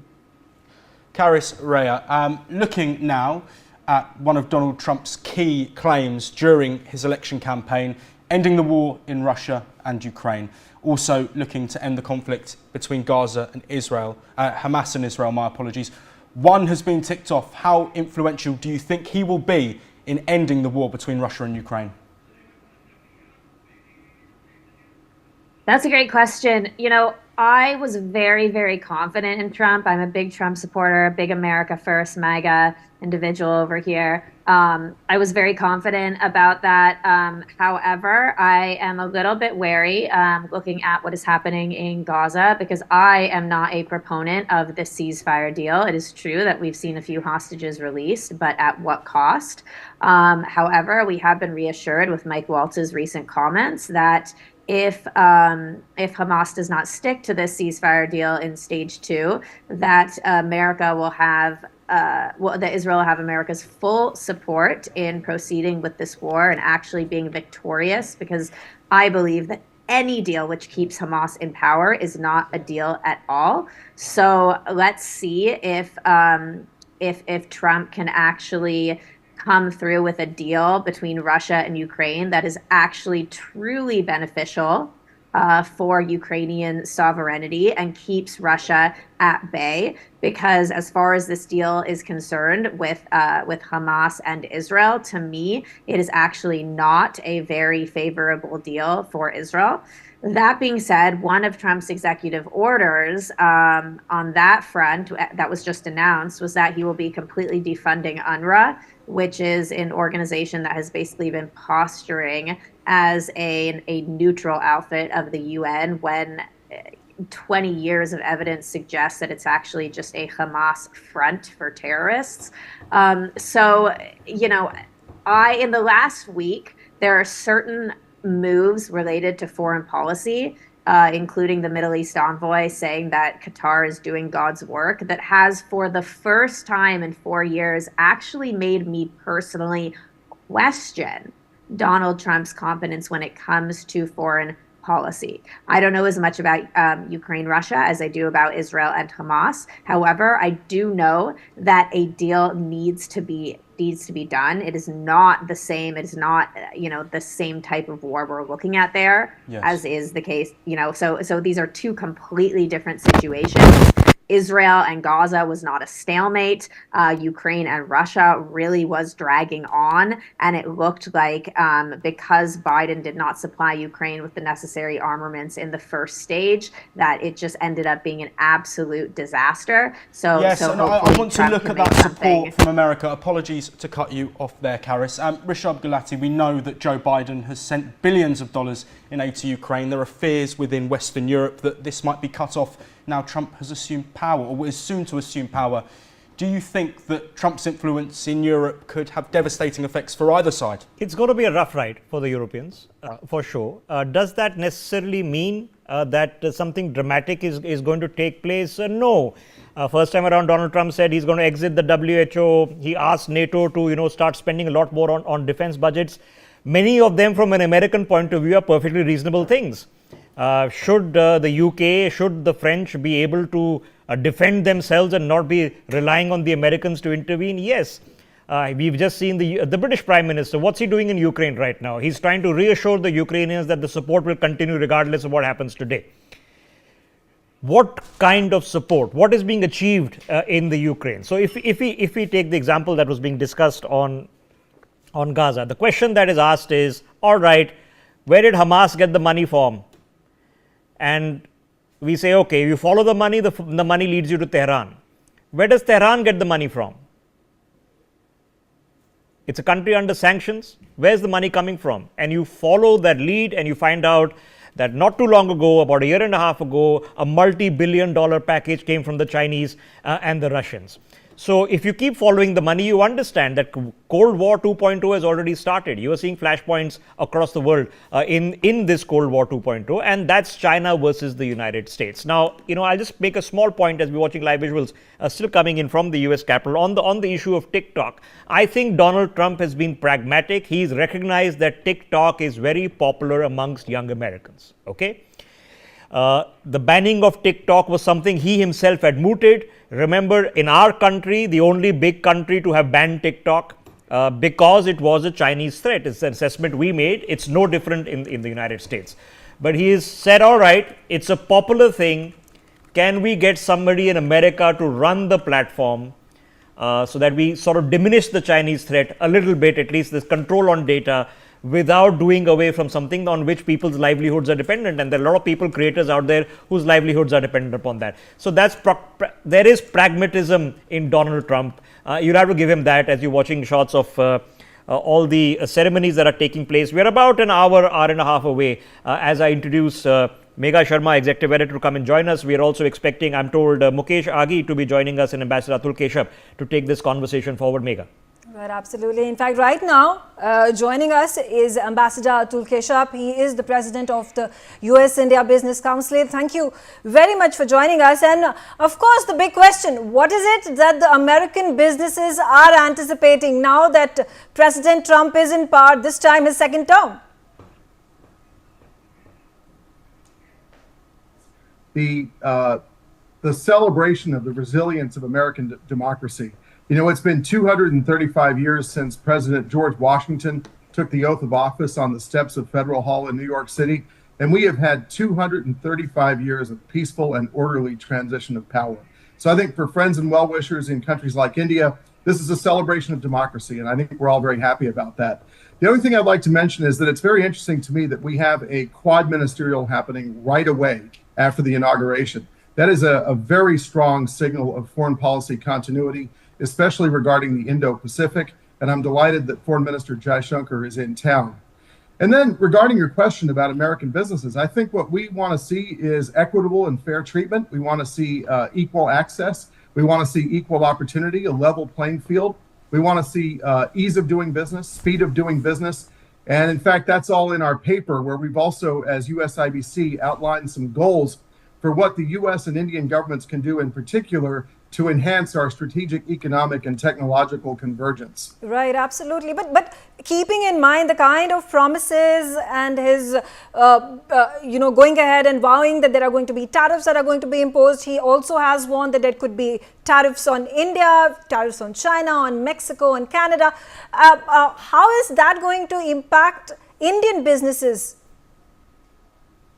Well, this is where you have to look at the statements that have been made by President Trump and by his senior advisors, including people who are coming in to top cabinet jobs in the new administration. And what they keep emphasizing is the need for a level playing field, where if Indian companies and companies from around the world have full and open access to the American market, then we would expect the same in countries around the world. And so as you look at some of the news that's coming out about the executive orders that are coming down today, one of the orders may order a study of the degree of equitable treatment with our key trading partners. This is where India and the U.S. have an opportunity to enhance the trade and investment in both directions. That's been good for jobs, it's been good for technology and innovation, and it's been good for the relative prosperity of both of our countries. So I see an opportunity for collaboration, but it does have to validate that America does have a long-term concern about structural trade imbalances, and President Trump has articulated this many times. Right, absolutely. And talking about, deficit, trade deficit, where United States of America at this point of time is at the losing side of the game, and therefore exactly why those tariffs have been imposed. So again, how are we going to balance it out, keeping in mind that we do want Elon Musk to set up a plant over here in India with, of course, conditions involved. We do want more of those investments coming in from America to India. So I think this is an opportunity for regulatory and tax coherence that would induce more investment into India, just like we have done in the United States, to ensure that foreign investors have the most equitable and easy access to investing and creating jobs in the United States. Regulatory coherence is very, very important. Level playing field, examining things like non-tariff barriers. These are areas where, if you look at the statements of people coming into power today, they have said that these are issues between the United States and India. What I want to do is ensure that we continue our technological innovations on things like artificial intelligence, quantum computing, semiconductor production, electronics. And what we proposed in the paper that we released a couple days ago is that both governments look at ways to enhance the bilateral opportunity between the U.S. and India. For instance, what if we had a digital services agreement, or we had a mutual recognition of standards for electronics manufacturing? It would spark a lot of confidence in the business communities of both countries to invest with each other. So there's ample opportunity for the U.S. and India because we trust one another. Okay, all right. Also, another important concern that created quite the furor within the Indian community living in America as well as over here in India about the H-1B visas. Now, while there had been quite the debate that was taking place, whether there should be skilled workers that should be invited into United States of America with open arms, and there were criticisms that had also been put up, and then Elon Musk and Trump said that there need to be regulations that need to be once again looked into before rolling out new policies for H-1B holders.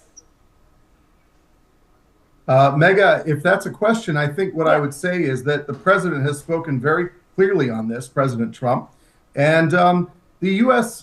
Business community is also very clear on this, that if you have free movement of skilled workers, especially for companies that are global, it enhances the efficiency and productivity of companies and innovation as well. So I, for one, believe that a very proper and legal process for skilled movement of skilled workers is absolutely critical. Let's see what the new administration does about this. But I think President Trump has spoken very, very clearly on this subject.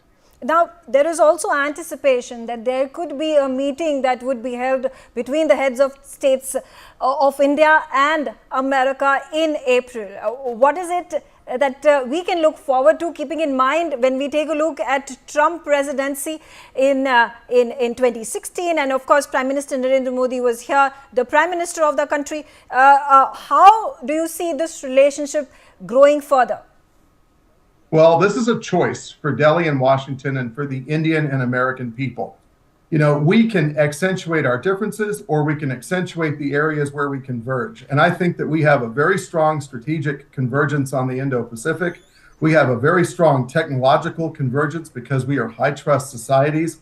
And I think that our areas of convergence are expanding to include Africa, the Indian Ocean, the Middle East, and many other regions of the world. So what I would love to have happen as the president of U.S. India Business Council is to have both leaders agree that we're going to double down on our technological, economic, and strategic convergence. I think there needs to be some real innovation on trade. We've been kind of stuck for a few years. We got to double down on technology where we've had some good progress, but we need to do more. We need to expand into areas like pharmaceuticals and life sciences. We need to build and strengthen our convergence on electronics, semiconductors, and other things. We need to really expand our energy cooperation, and that will be a key to addressing the structural trade imbalance between India and the United States, especially if we look at American crude oil and natural gas exports and the nuclear sector. Okay, also, how are Trump's protectionist policies going to work parallelly when wanting to come together with India for trade, for businesses, for investments?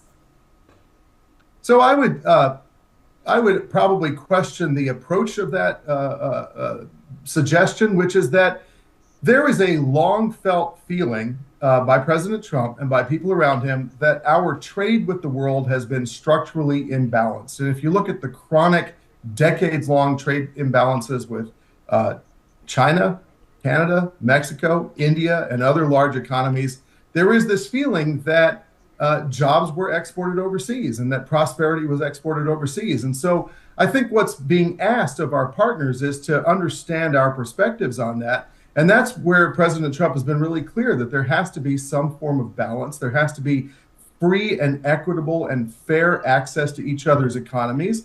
And there has to be, a dropping of non-tariff barriers and other regulatory and tax provisions that are structurally imbalanced or unfair to American companies. And if that happens, I think we can have very good economic and trade relations with countries all around the world. Okay, also our External Affairs Minister S. Jaishankar, who is representing India, who is representing Prime Minister Narendra Modi, he's over here at the inauguration ceremony. Are there any informal talks, I don't know, some bilaterals on the sidelines, maybe meeting with businessmen, entrepreneurs, even Senate members on the sidelines of the summit, of this inauguration ceremony? What can we anticipate? I think you need to ask the Indian government and Mr. Jaishankar. I only speak for USIBC. Okay, all right. Thank you, Ambassador Atul Keshav, for joining me on the telecast and sharing your views. All right, and we see those visuals of the Capitol, the US Capitol building, and inside there are preparations that are going in full stead. Remember, it has been just about a little short of a week that the inauguration was shifted from the West Lawn in Capitol building inside the Rotunda, the Capitol Rotunda, because of the freezing temperatures. Right now, it is estimated that in Washington, D.C., temperatures have fallen to about -6 degrees Celsius, and therefore, this entire ceremony had to be shifted inside the Capitol building. Joining me on the telecast, let's get in my guests for the evening. I have with me Ross Feingold. He's a political risk analyst. Ross, we also see this celebration. While there are about 200,000 people who've gathered in Washington, D.C. to catch a glimpse of the ceremony itself, there are millions and millions of people who are watching this on their television screens, because when Trump gets elected, or any person who gets elected as the president of the most powerful nation in the world, there is massive impact that happens all across the globe. That's right, but I would also emphasize that President Trump has enormous enthusiasm among his supporters. Certainly enthusiasm among Trump's supporters was far greater than enthusiasm for Joe Biden's attempt to run for president again, or later on Kamala Harris when she took over from Biden as the Democratic Party's candidate. The enthusiasm gap was very strong.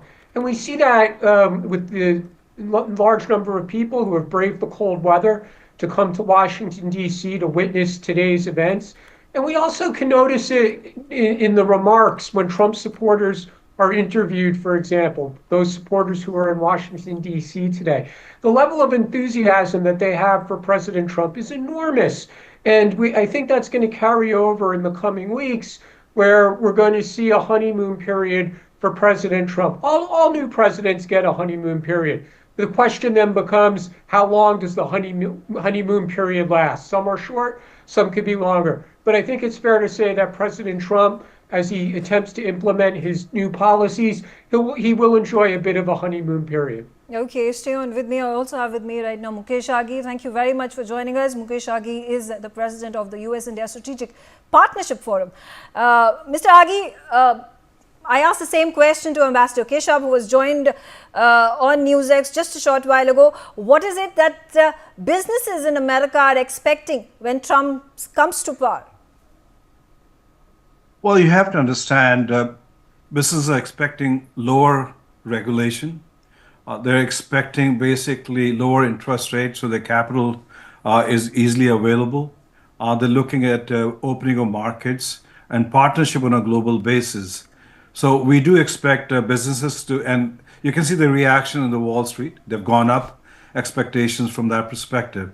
So overall, the sentiment from business community is that Trump administration will be good for the businesses. And more important is looking at, from an India perspective, we do expect the partnership to basically enhance and move in the positive direction as we look at Trump and Modi government. Right. Talking about, the very pole plank on which President Trump won the election. This was, the policy of protectionism, putting tariffs, ensuring that domestic economy grows further, and there is no foreign goods from China or India or Mexico and other parts of the world that get dumped into America that are then causing a problem to American traders, to American businesses. How is that going to help in building India and US trade relationship, keeping in mind there are possibilities of higher tariffs that are going to be imposed, perhaps even on Indian goods? So you have to understand, number one is every leader would like to create jobs in their country. Every leader would like to basically build the economy in a positive, strong manner. But at the same time, when you look at the US manufacturing, last 40 years, it has moved out of the US, mainly to China. It will take some time for it to move back with all the effort you put in. It's not going to be an overnight effort. So there will be a transition. At the same time, you have basically geopolitical alignment and challenges. China becomes much more aggressive and assertive, and we'll see much more fissure taking place between US and China. At the same time, India's position becomes much stronger from a geopolitical perspective vis-a-vis China and the US. India does provide that opportunity for American companies to de-risk their supply chain with China. At the same time, it's not just about de-risking supply chain, it's also about market access. Indian market is growing. It's a $4 trillion economy. By 2027, it's expected to become a $5 trillion economy. You look at Apple, 4 years ago, it didn't have much business in India. Today, its domestic revenues crossed $5 billion itself. So India does play a pivotal role geopolitically as far as US goes. It plays a pivotal role in global supply chain. It also provides a market access to the US companies. You look at almost 2,000 US companies have presence in India. And now 1,700 GCC, which have been set up in India, 60% are US. And they are exporting roughly $135 billion worth of services from India to the rest of the world itself. So I think India does become pivotal as you go through transition. Okay. Yes, tariff is the issue.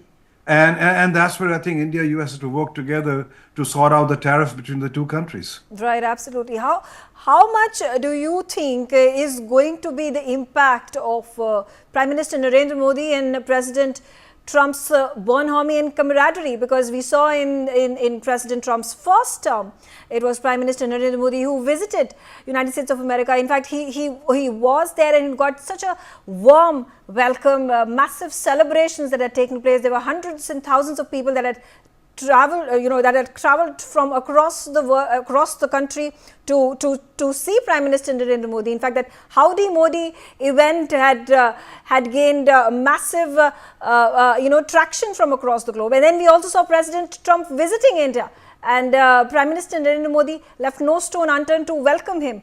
Do you think moving forward in his second term as the President of America, the same camaraderie will go forward with Prime Minister Narendra Modi, and how is that going to impact India? You have to understand it's the nation's interest which drives policy agenda. And while there'll be a camaraderie between Prime Minister Modi and President Trump, it does ease up any friction point and brings more maturity into trying to deal with the issues itself. But at the end of the day, if the geopolitical interests, economic interests, technology interests are not aligned, regardless of what kind of bonhomie you have, that's not going to work. So I think it is important that both countries basically look at how you can align what's a win-win value proposition between the two countries. And it is important to understand, while we are looking at de-risking supply chain from China, I think India can basically work out Atmanirbhar Bharat and America First in a convergence basically between the two countries. We are seeing Indian companies setting up manufacturing plants in the US. We are seeing basically contract manufacturing being set up in Arizona. We're seeing solar panel from India is being manufactured in the US itself. So in the last, if you look at a few years, over $40 billion have been invested by Indian companies in the US, creating 500,000 jobs.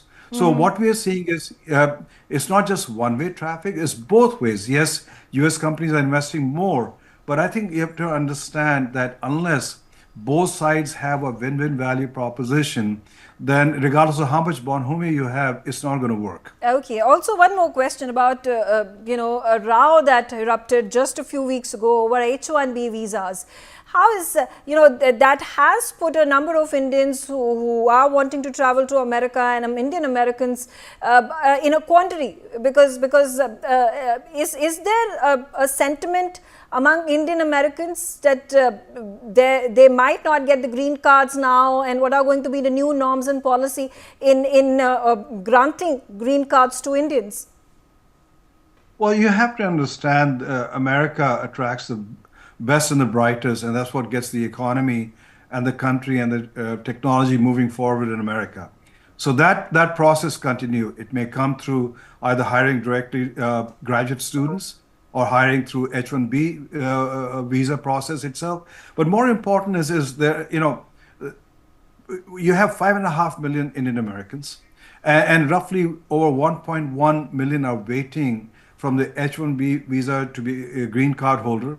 That process is going to take a couple of decades under the current 7% rule for a country assigned. So I think from that perspective, you will see a slow process happening.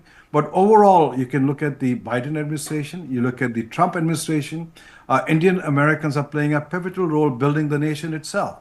So I don't think from yes, you had a spat between Elon Musk and Steve Bannon and the others on the right side, but that's normal. I think that debate will continue. But more important is as long as you are legal, you're contributing to the society, then I think you're welcome and you will succeed in America. Okay, all right. Thank you, Mr. Mukesh Aghi, for joining me and sharing your views and visuals on your screens of the rotunda inside the Capitol, where the swearing-in ceremony, where the inauguration of President Trump will take place. And of course, it is going to be J.D. Vance who will be taking his oath first, after which it will be President Trump who would be arriving. And once he takes the oath, he, of course, then enters into White House to carry forward the 4-year term as the 47th President of America. Also on the telecast with me, let me welcome Ruslan Botnik. He's the director of the Ukrainian Institute of Politics. Thank you, Mr. Botnik. Okay, I'm being told he's not with us. Let me come back to Karis Rea. Karis, how do you see the sentiment amongst the hundreds and thousands of Americans who have now landed in Washington, D.C.? They are wanting to get a glimpse of President Trump. Later on, the presidential parade is going to take place. This is going to happen in Arena 1. But how's the sentiment of the people on the ground now that President Trump is finally going to take charge? The energy here is amazing, which really says something when you think of the fact that DC is a district that is over 90% Democrat. But as you said, a lot of people have come here from across the country, and you are seeing a cultural shift happen. I think that history will remember this moment as one in which the era of America's principles colliding with unprecedented institutional power is over. During Biden, there was a systematic dismantling of individual rights, and this happened through a collusion of state agencies with tech platforms and the mainstream media that were basically using this misinformation euphemism to push their agenda through. Right. And what you are seeing now is that Americans have had enough, and they can breathe a sigh of relief. They believe that this government is going to be transparent, which I think it will be. And it's really incredible to be here for this moment. This is the first time I've been in DC for an inauguration, and there are definitely interesting times ahead with Trump taking over and becoming 47th president of America. On that note, I'm out of time. Stay on with us. Rolling coverage on NewsX for the inauguration of President Trump. On the other side, I have my colleague Thomas Porteous, who takes over, and we move forward with that ceremony. Shortly, there is going to be the ceremony taking place in Capitol Rotunda. Thanks for watching.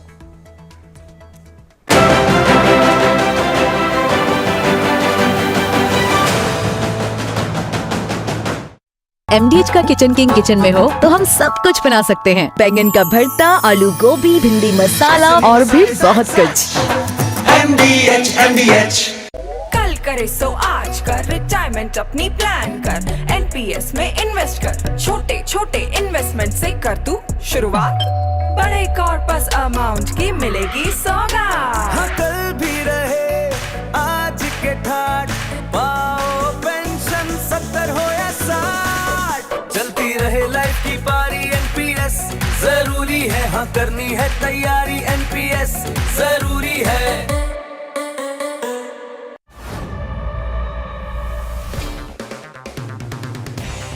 अगर आप बनना चाहते हैं anchor, या फिर आप में है जुनून एक तेज तर्रार न्यूज रिपोर्टर बनने का, तो आप ज्वाइन करें ITV इंडिया न्यूज और NewsX का media school. ITV next media international school का कोर्स आपको मौका देता है देश के दिग्गज एंकर्स के साथ काम करने का। ITV next media international school में आप बेहद नजदीक से देख पाएंगे किस तरह से ITV नेटवर्क के दिग्गज पत्रकारों की टीम दिन रात खबरों पर काम करती है। इस कोर्स के दौरान आप सीखेंगे एंकरिंग की एक एक बारीकी उन एंकर्स के साथ जो देश को रखते हैं हर खबर से बाखबर। ITV next media international school का ये कोर्स आपके एंकरिंग स्किल्स को करेगा इतना सशक्त मजबूत, जिससे आप बनेंगे वो चेहरा जो दुनिया देखेगी और पसंद करेगी।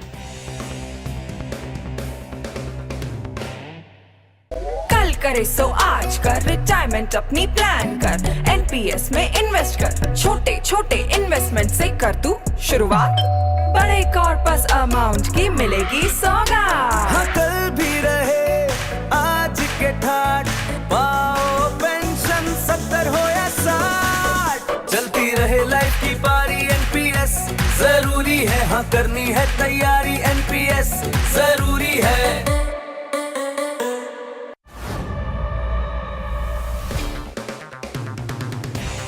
अगर आप बनना चाहते हैं एंकर, या फिर आप में है जुनून एक तेज तर्रार न्यूज रिपोर्टर बनने का, तो आप ज्वाइन करें ITV इंडिया न्यूज और NewsX का media school. ITV next media international school का कोर्स आपको मौका देता है देश के दिग्गज एंकर्स के साथ काम करने का। ITV next media international school में आप बेहद नजदीक से देख पाएंगे किस तरह से ITV नेटवर्क के दिग्गज पत्रकारों की टीम दिन रात खबरों पर काम करती है। इस कोर्स के दौरान आप सीखेंगे एंकरिंग की एक एक बारीकी उन एंकर्स के साथ जो देश को रखते हैं हर खबर से बाखबर। ITV next media international school का ये कोर्स आपके एंकरिंग स्किल्स को करेगा इतना सशक्त मजबूत, जिससे आप बनेंगे वो चेहरा जो दुनिया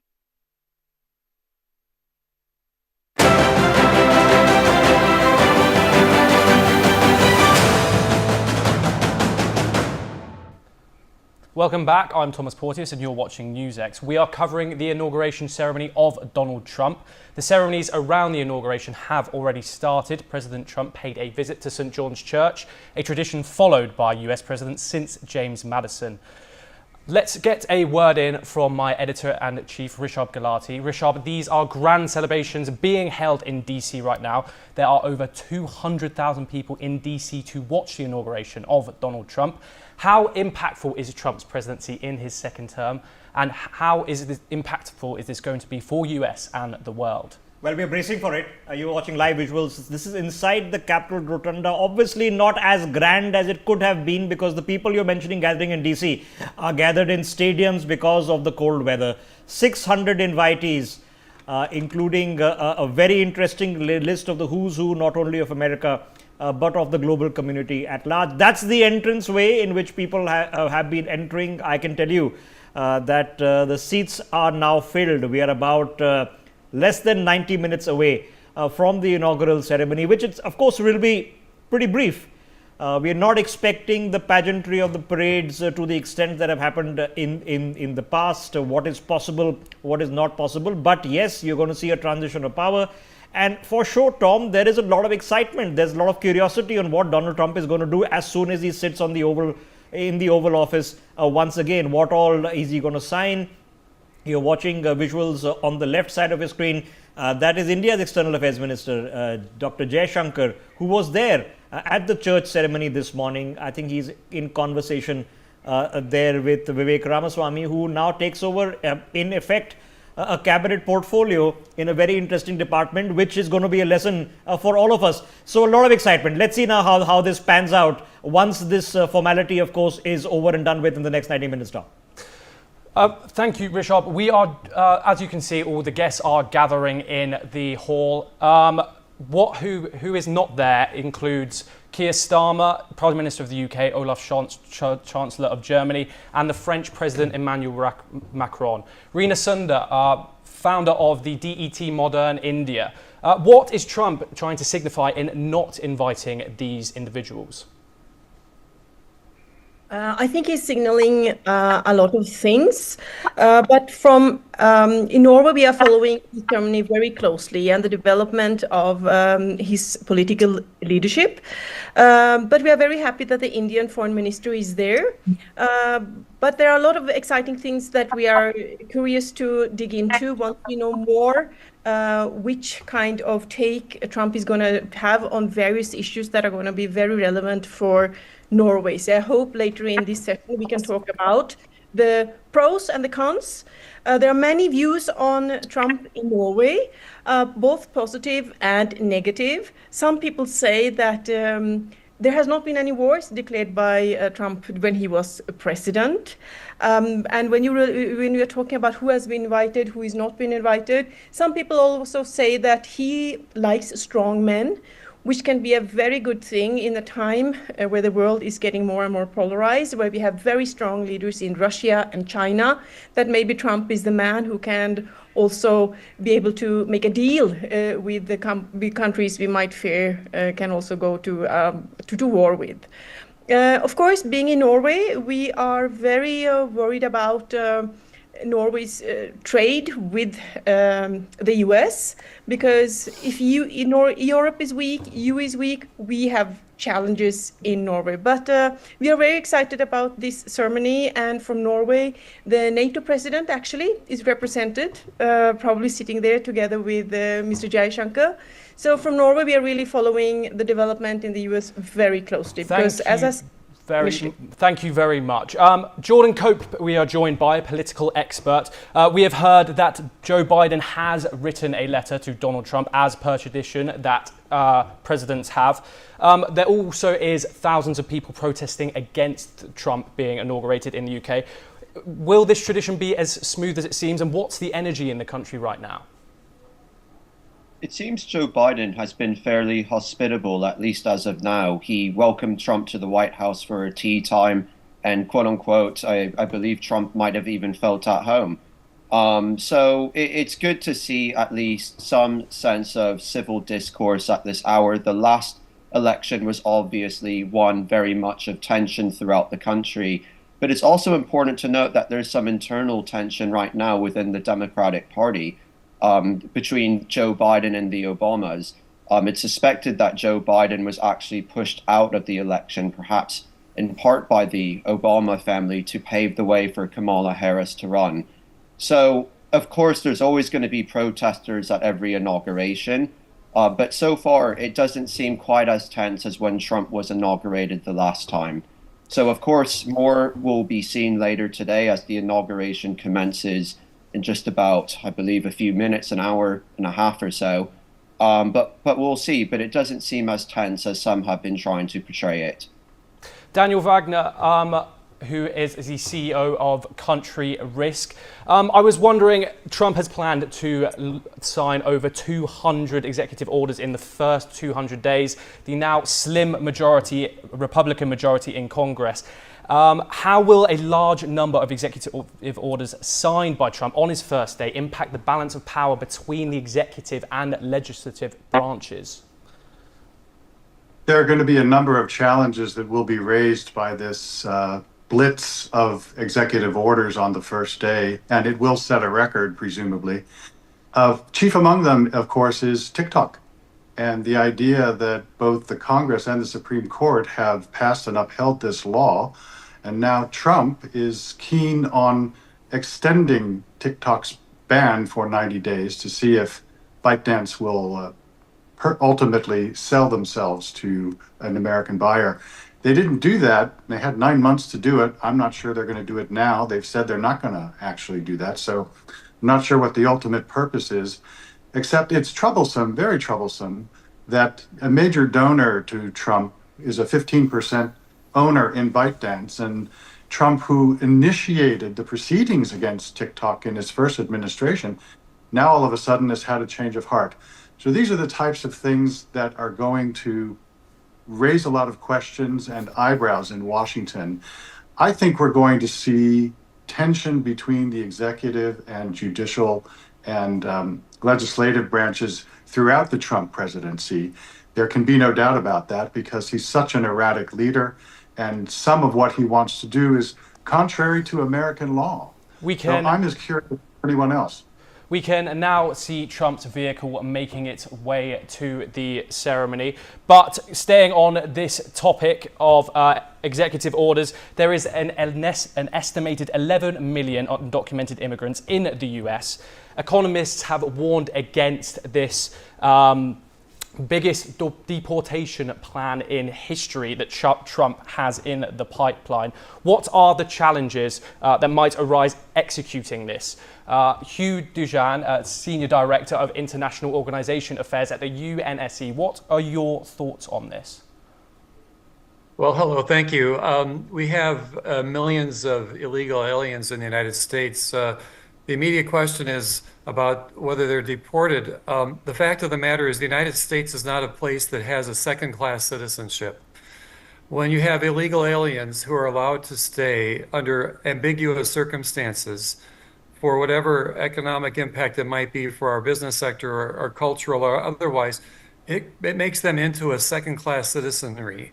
So I'd like to put that on the table, that what we're trying to do is to make sure that everyone in the United States has the equal opportunity and unfettered freedom, unintimidated freedom to pursue their goals. And we do that through legal immigration, through orderly legal immigration, not by creating a subclass of second-class American citizens, which has never been in the American tradition.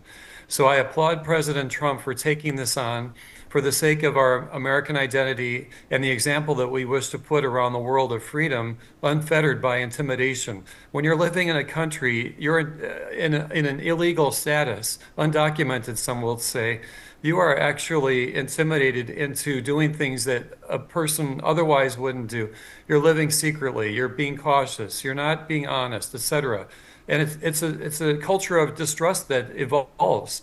So I'm looking forward to the actions that the president has identified through his team. These are all well-seasoned immigration officials, having worked for him 8 years ago.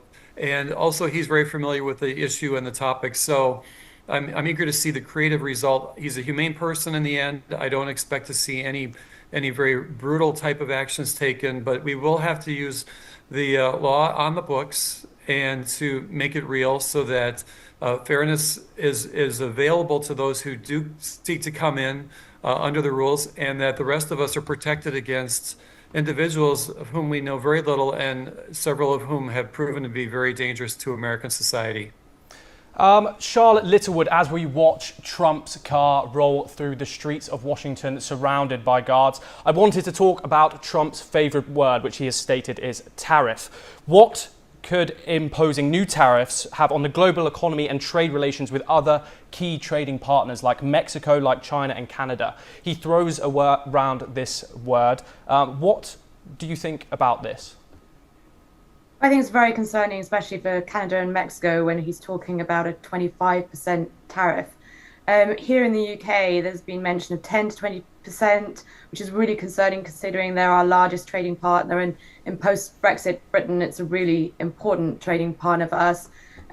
But more broadly, finding it hard to know what Trump will or won't do, seeing as he is quite erratic in what he says, and he'll often do 360s. So we're here in the UK wondering, is he or is he not going to support Ukraine? Is he or is he not going to continue to support NATO? Is he or is he not going to be firm in support of Taiwan with China? And is he or is he not going to impose really harsh tariffs that could really harm our economy, interest rates, inflation?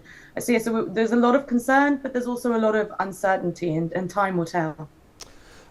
We are also joined by Mark Sofer, former Israeli ambassador to India. Mark, how might Trump's policies impact US alliances and international partnerships, particularly those formed during the Biden administration, like Ukraine, for example?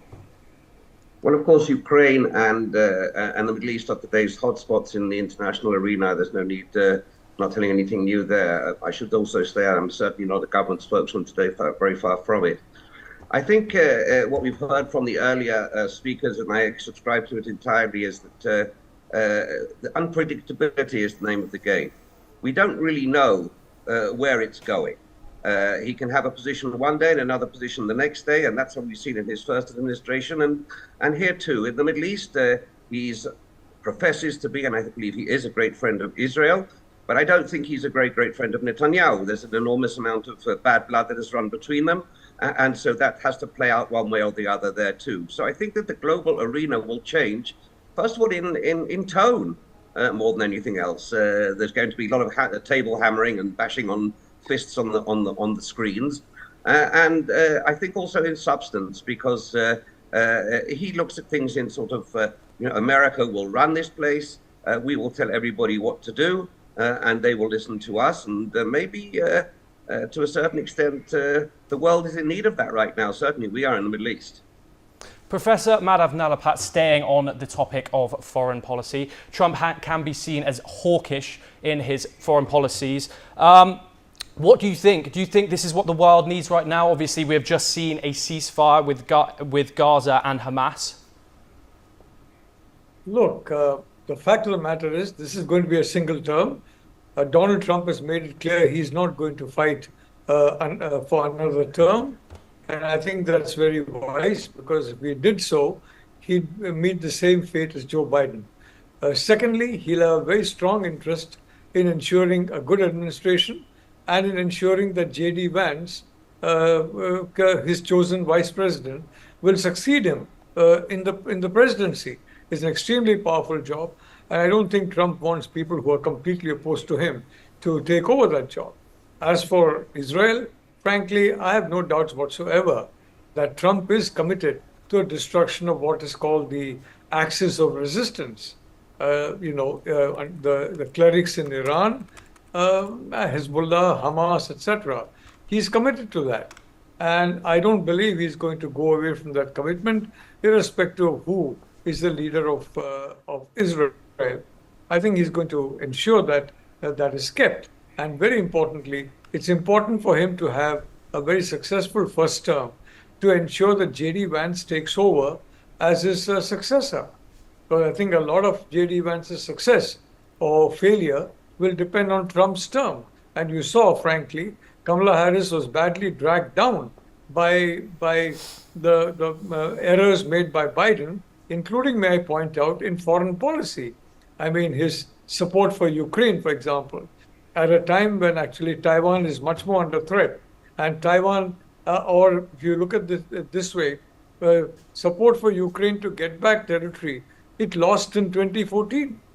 I mean, all these years, it didn't have that territory, and there was nothing going on against European security. So I think that was resented by the American people.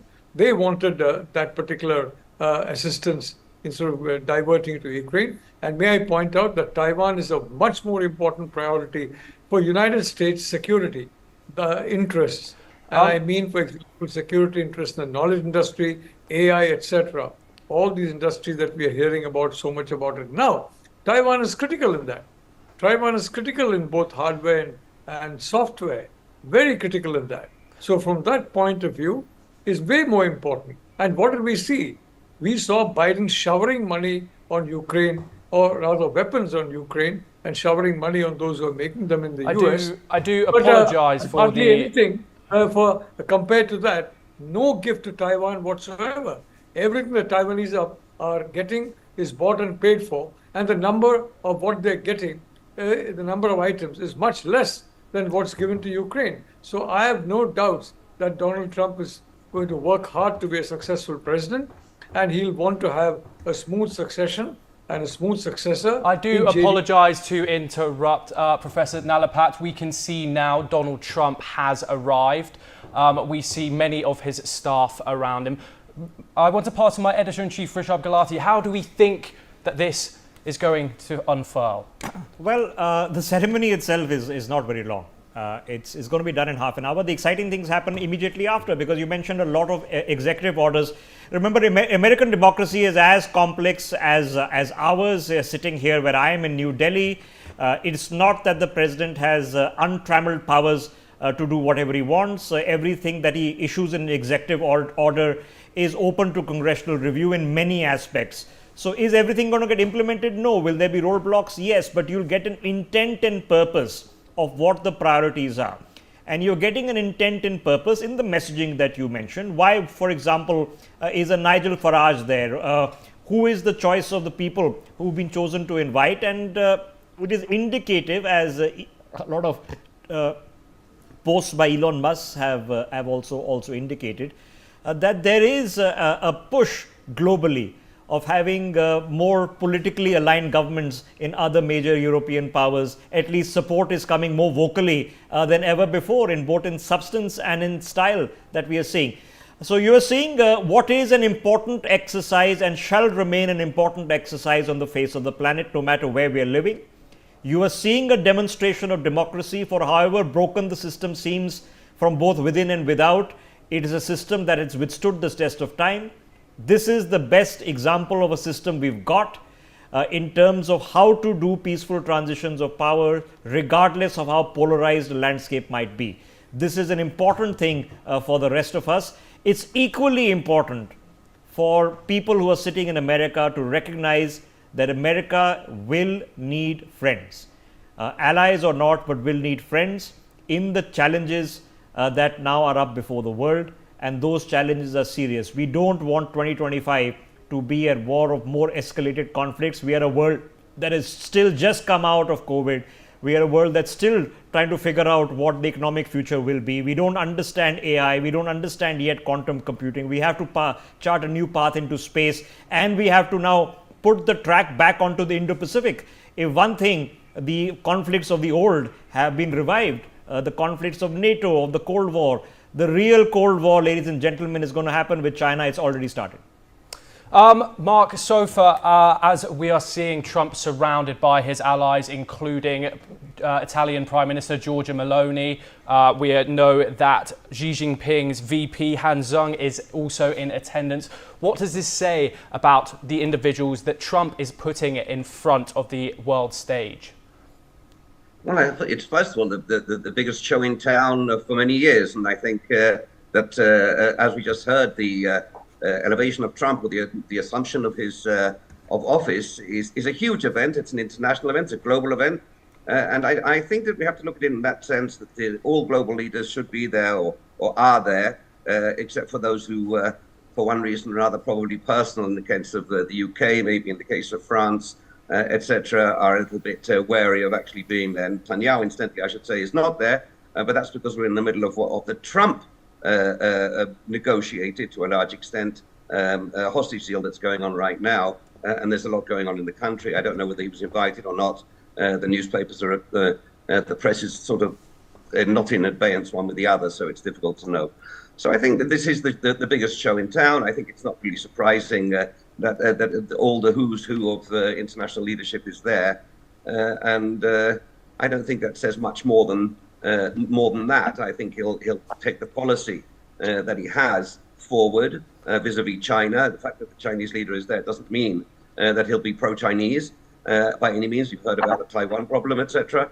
And I think the same goes all the way down the line. He'll be Trump, and he'll take his policy forward, and he'll take his MAGA forward, make America great again, not only internally but externally. And it's not necessarily a bad thing. A lot of us were very saw it in a little bit of a difficult terms prior to this. I think today the world needs a little bit of strong leadership after the rather weak approach that Biden showed, especially towards the end of his presidency. Rina Sunder, we are also seeing images of Elon Musk there at the inauguration. How big of a part is he expected to play with his Doge? This is really interesting. Actually, this has been debated in Norway as well. The fact that Trump now are inviting another kind of people on board than he did his last term. So the challenge here will be how will Trump navigate when it comes to democracy? Because he's now inviting strong voices from the private sector on board, and technology is going to play a huge part. Somebody in the panel already touched up on TikTok being shut down in the US. But we are more concerned in Norway about the humanistic and democratic principles. How will Trump follow them with people like Musk and other very strong personalities who might not be diplomats as such? So it will be an exciting time. But as other people in the panels also touched upon, the trade barrier is really what is the highest concern for Norway, because I'm from Norway. And the Norway's relationship with EU, how will that play out if Trump decide to play a very tough game when it comes to tariffs? Daniel, I wanted to come in and ask about Trump's relationship with other international leaders, particularly China. How do we see the future relationship with President Xi Jinping? He obviously has his VP there at the event. What do we see the future holding for the China and US relations? Well, in spite of the history that the two leaders have, I think there's every reason to believe that both of them want to start off on the right foot in this second go-around. As you know, bilateral relations between the US and China are at an all-time low, and one wonders if it can get much worse. I think it can. Xi, of course, is preoccupied with the proposal that Trump has made of imposing 60% tariffs on all Chinese-made goods. And that would be devastating to the Chinese economy, and is going through a very difficult time already. So Xi has to be preoccupied with that. This also, of course, then Xi knows will have an impact on American consumers. So I imagine the discussions that the two of them are having will include those two dynamics. I think one of the things that's really interesting also is that Trump's second term will coincide with 2027, which is the date that Xi has said he wants his military to be prepared to invade Taiwan. Were that to happen on Trump's watch, it's going to be very interesting indeed to see what his reaction will be. The stakes are so high and he's so unpredictable, there's just no way to know in advance how that will play out. Hugh Dejan, we see there Trump and Biden all smiles walking in to the inauguration. This, most of the time, obviously, is not the case. How will Biden be viewed? Will he be viewed as just a stepping stone to the Trump administration? And what challenges might his administration, how will his administration defend its legacy amid Trump's rapid rollbacks? Well, I'm not sure Biden has much of a legacy to chronicle yet. If time helps him, that's great. We're looking forward to having the American presidency log-in legacy of historic nature. I can't say anything jumps to mind, really. This last week, Biden made a very strong effort to have a successful outcome in the Gaza hostage deal. As a parting piece of legacy, I wish him well on that point. The real challenge is going to be the implementation of that Gaza deal, and whether that deal was so wonderful as we are told it is. I believe Biden is going to be looked at in the rearview mirror, perhaps with some admiration, but I think it's going to take a while to find out where and why. I think in the immediate term, once we do get some of our hostages back to the United States, we're going to find that 4 of them are dead. This is not something that happened when Jimmy Carter was president and Reagan came into office. The next day, all of the hostages from the Iranian embassy returned to the White House and they were all alive.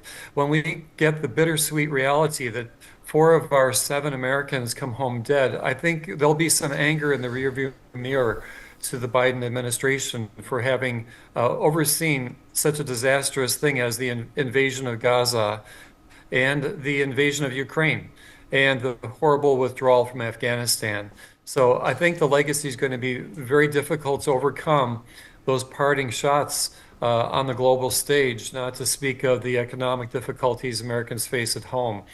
I've seen a remarkable turnaround this last few weeks on the American culture all of a sudden taking to the mega movement in a way that was totally forbidden and self-censored up until just a few months ago. I think the mindset is such that the perception of public disapproval for Trump is no longer the case. I think there's a great relief among many people, not just his advocates, to see a new day, to see a new opportunity and inflection point, if nothing else, on the American horizon and for the global horizon to come to terms with the problems we face today, not looking in the past. I think the question of TikTok right now is very interesting, how it falls on the inauguration day as almost a marker, so to speak, as a change of administration, the change of regard to what is a Chinese tool on the American people, a really strong inflection point that might prove very decisive in marking the difference between the Biden era and the forthcoming Trump era.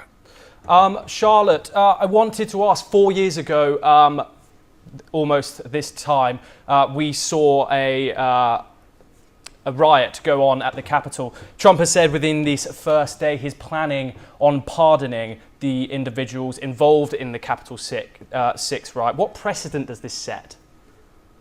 I think it's a really worrying precedent for democracy, and one of the panelists here has already spoken about how this is a demonstration of democracy today. But I find that there's irony in that today when we see what happened 4 years ago and the mass pardoning that Trump is talking about. It was a direct attack. Some would describe it as a terrorist attack, being that it was violence to persuade politics in a different direction. It would fulfill our definition of terrorism. And to now look at pardoning these people, I think four working officers at the time have committed suicide since. So we're talking about the toll on the people that were involved, and just the act itself of attacking Capitol Hill violently for political ends. You can draw whatever conclusion you want from that, but this doesn't represent democracy, quite the opposite, and it makes the feeling of today, I think, very different to what it would normally represent. Thank you very much. We have ran out of time. You will be joined for the rest of the telecast by my colleague Megha Sharma. Thank you very much, and keep watching NewsX for all our coverage on today's events. Thank you.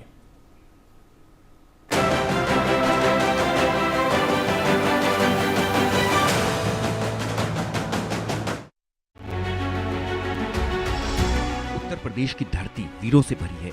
सरहद पर देश की सीमा की सुरक्षा करते हुए जान न्यौछावर करने वाले यूपी के बहादुरों का लंबा इतिहास है।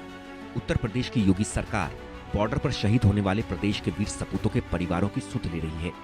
अपने प्राणों की आहुति देने वाले सैनिकों के परिजनों को 50 लाख रुपए की अनुग्रह राशि 2018 में मुख्यमंत्री योगी ने जारी किया शासनादेश। शौर्यपूर्ण पराक्रम दिखाते हुए सर्वोच्च बलिदान करने वालों के परिवार को मदद, शहीद सैनिकों के आश्रितों को सरकारी नौकरी, शहीद के छोटे बच्चों की पढ़ाई लिखाई का खर्च उठाएगी सरकार। सेना अर्धसैनिक बलों के शहीद के आश्रितों को आर्थिक मदद दोगुना। शहीद की पत्नी आश्रितों को अब 50 लाख रुपए आर्थिक मदद, पत्नी और बच्चों को 35 लाख रुपए, माता पिता को 15 लाख रुपए। उत्तर प्रदेश के अर्धसैन्य बलों और सेना के शहीदों के लिए योगी सरकार के फैसलों से न सिर्फ अधिकारियों और कर्मचारियों का मनोबल बढ़ा है, बल्कि शहीदों के आश्रितों को संबल भी प्राप्त हो रहा है।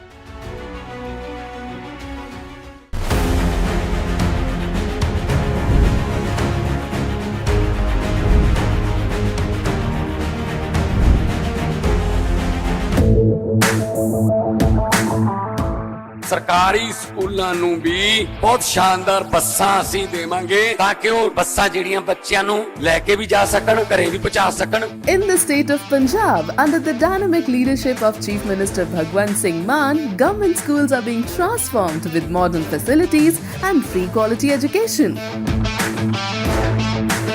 Taking another bold step, the Bhagwant Mann government is now providing new school buses for students.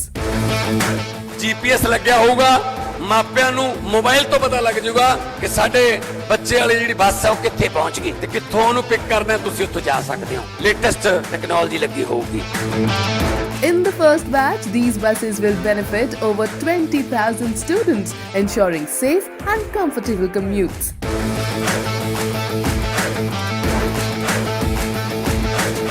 This is not just transportation, this is a promise of progress and opportunity for every child. This is the spirit of a new Punjab, a Punjab where education drives a brighter tomorrow.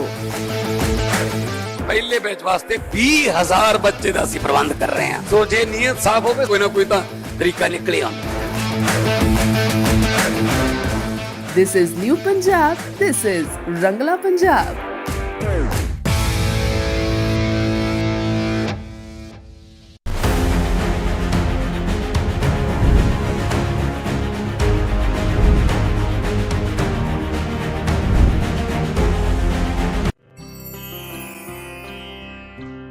यशस्वी प्रधानमंत्री नरेंद्र मोदी जी के मार्गदर्शन एवं माननीय मुख्यमंत्री योगी आदित्यनाथ के कुशल नेतृत्व में महाकुंभ 2025 में सनातन पताका लहराने के लिए तैयार है उत्तर प्रदेश। उच्च कोटि के प्रबंधन वाले मानवता के इस अमूर्त धरोहर से साधु संतों के साथ ही कल्पवासी भी पुण्य के भागी बनेंगे। कल्पवास अर्थात 1 माह तक संगम तट पर डेरा डालकर वेदों का अध्ययन और ध्यान पूजा, जो पौष मास के 11वें दिन से प्रारंभ होकर माघ माह के 12वें दिन तक चलती है। श्वेत व पीतांबरधारी कल्पवासियों के दर्शन, संगम में डुबकी और पूज्य साधु संतों के आशीर्वाद का पुण्य प्रसाद प्रयागराज महाकुंभ में बंट रहा हो तो चहुं ओर एक ही जयकार गुंजायमान है। सनातन गर्व महाकुंभ पर्व, Mahakumbh 2025 Prayagraj.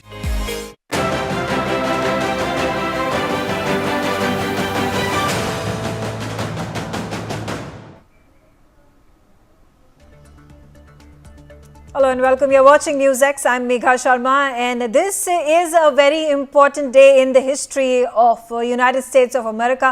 47th President of United States being inaugurated in just a short while. I'm going to bring in those visuals on your screens. Remember, all the important guests, public figures have already arrived at the Capitol building. This is the Capitol Rotunda where the ceremony is going to take place very shortly now. We also saw Dr. S. Jaishankar, the Indian Foreign Minister, has also arrived for the event. We saw just a while ago Elon Musk was also present, as were the CEOs and founders of other big conglomerates in America, including Mark Zuckerberg, including Sam Altman, including Jeff Bezos. They all are present over there to take part in this mega ceremony. Joining me on the telecast, let me quickly bring in, I have with me Yossi Cooper-Wasser. He's an Israeli intelligence and security expert. Mr. Yossi, thanks for joining me. And of course, when we talk about Israel, and now that the ceasefire has been reached between Hamas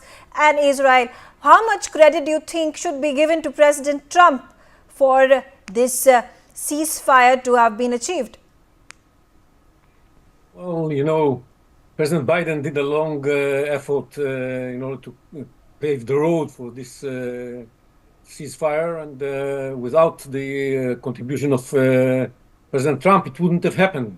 So it's both of them deserve the credit for it, and Trump also is one of those who deserve this credit. Okay, I'm just going to come back to my guest. I'd just like to tell you now we have Donald Trump Jr., who is entering into the rotunda at the Capitol rotunda. Along with him are his siblings and his children. Remember, he has 5 children with his wife, and he is the eldest of the children of President Biden. Remember, there is also Ivanka and her children and her husband, who have also arrived yesterday in Washington DC. They were all present with the president and his wife Melania for those fireworks ceremony that were taking place, and Ivanka had been posting a number of those pictures after one of the balls that were being hosted for President Trump, where a number of dignitaries, where businessmen, even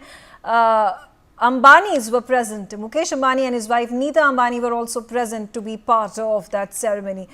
Okay, I'm going to get in my other panelists into the discussion. I have with me Ambassador Pradeep Kapoor. Thank you very much for joining me. And Ambassador Kapoor, it's a mega day in the history of America. President Trump comes back to power for the second term. What is it that is being anticipated by the Americans? What kind of sentiment is there on the ground? Well, there is a lot of positive sentiment because after a very long time, it has happened that president has come back to power in a after a gap of 4 years. It's only the second time in the history of America. Secondly, you see that all the important entities are controlled by the Republicans now. The Senate is controlled by the Republicans. The House is controlled by the Republicans. The White House is controlled by the Republicans. The judiciary is controlled by the Republicans. And there is a lot of support the Republicans have in the social media. In the mainstream media, the narrative was quite favorable to the Democrats for a very long time. And that has also shifted very significantly towards Trump's side. The military, for example, the military-industrial complex itself, that also will now have to change its sights and gears to see how they can cope with the Trump presidency, because they were having a free run, with the war continuing in Palestine, Israel, Gaza, in Ukraine, Russia, and Trump wants to put a stop to that. The deep state, which was creating a lot of havoc and chaos, even vis-a-vis US-India relations, funding human rights studies and other such disruptive activities in India through the ambassador of US in India, through the embassy, through the State Department, which is in some ways, some of the people there are quite woke, I must say, because I've been observing the trends that take place. So now you have Marco Rubio, who's going to be heading the State Department, and his views on India are very positive. His views on China are also very clear and not really positive. So there's going to be a lot of significant shifts. People are looking at it with a lot of anticipation because under the Democrats, with Tim Walz, the vice presidential candidate of the Democrats, signing an agreement with the Muslims on equal power sharing, there had been a lot of disappointment in many circles in the US. The leftist Marxists were getting a free run. The woke element disrupting schools on the issue of child sex education, child sex change. There were so many issues which were starting to hit very hard to the common man, including the price rise, the inflation, the gas prices, and there was a feeling that the Democrats have lost their way.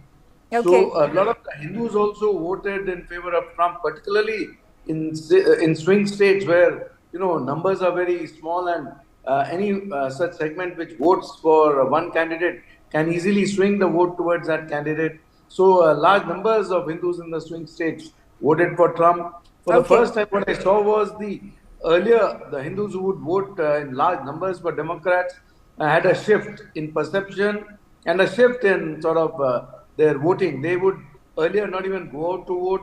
This time, seeing the threats, because the breaking US forces had gained a lot of steam, and it impacted the Indians directly because the Hindu diaspora in the US is the highest diaspora in terms of the income on per capita basis for any ethnic group. Okay. It is the highest tax-paying group. Yes, absolutely. So those have been the reasons that Trump was re-elected to power.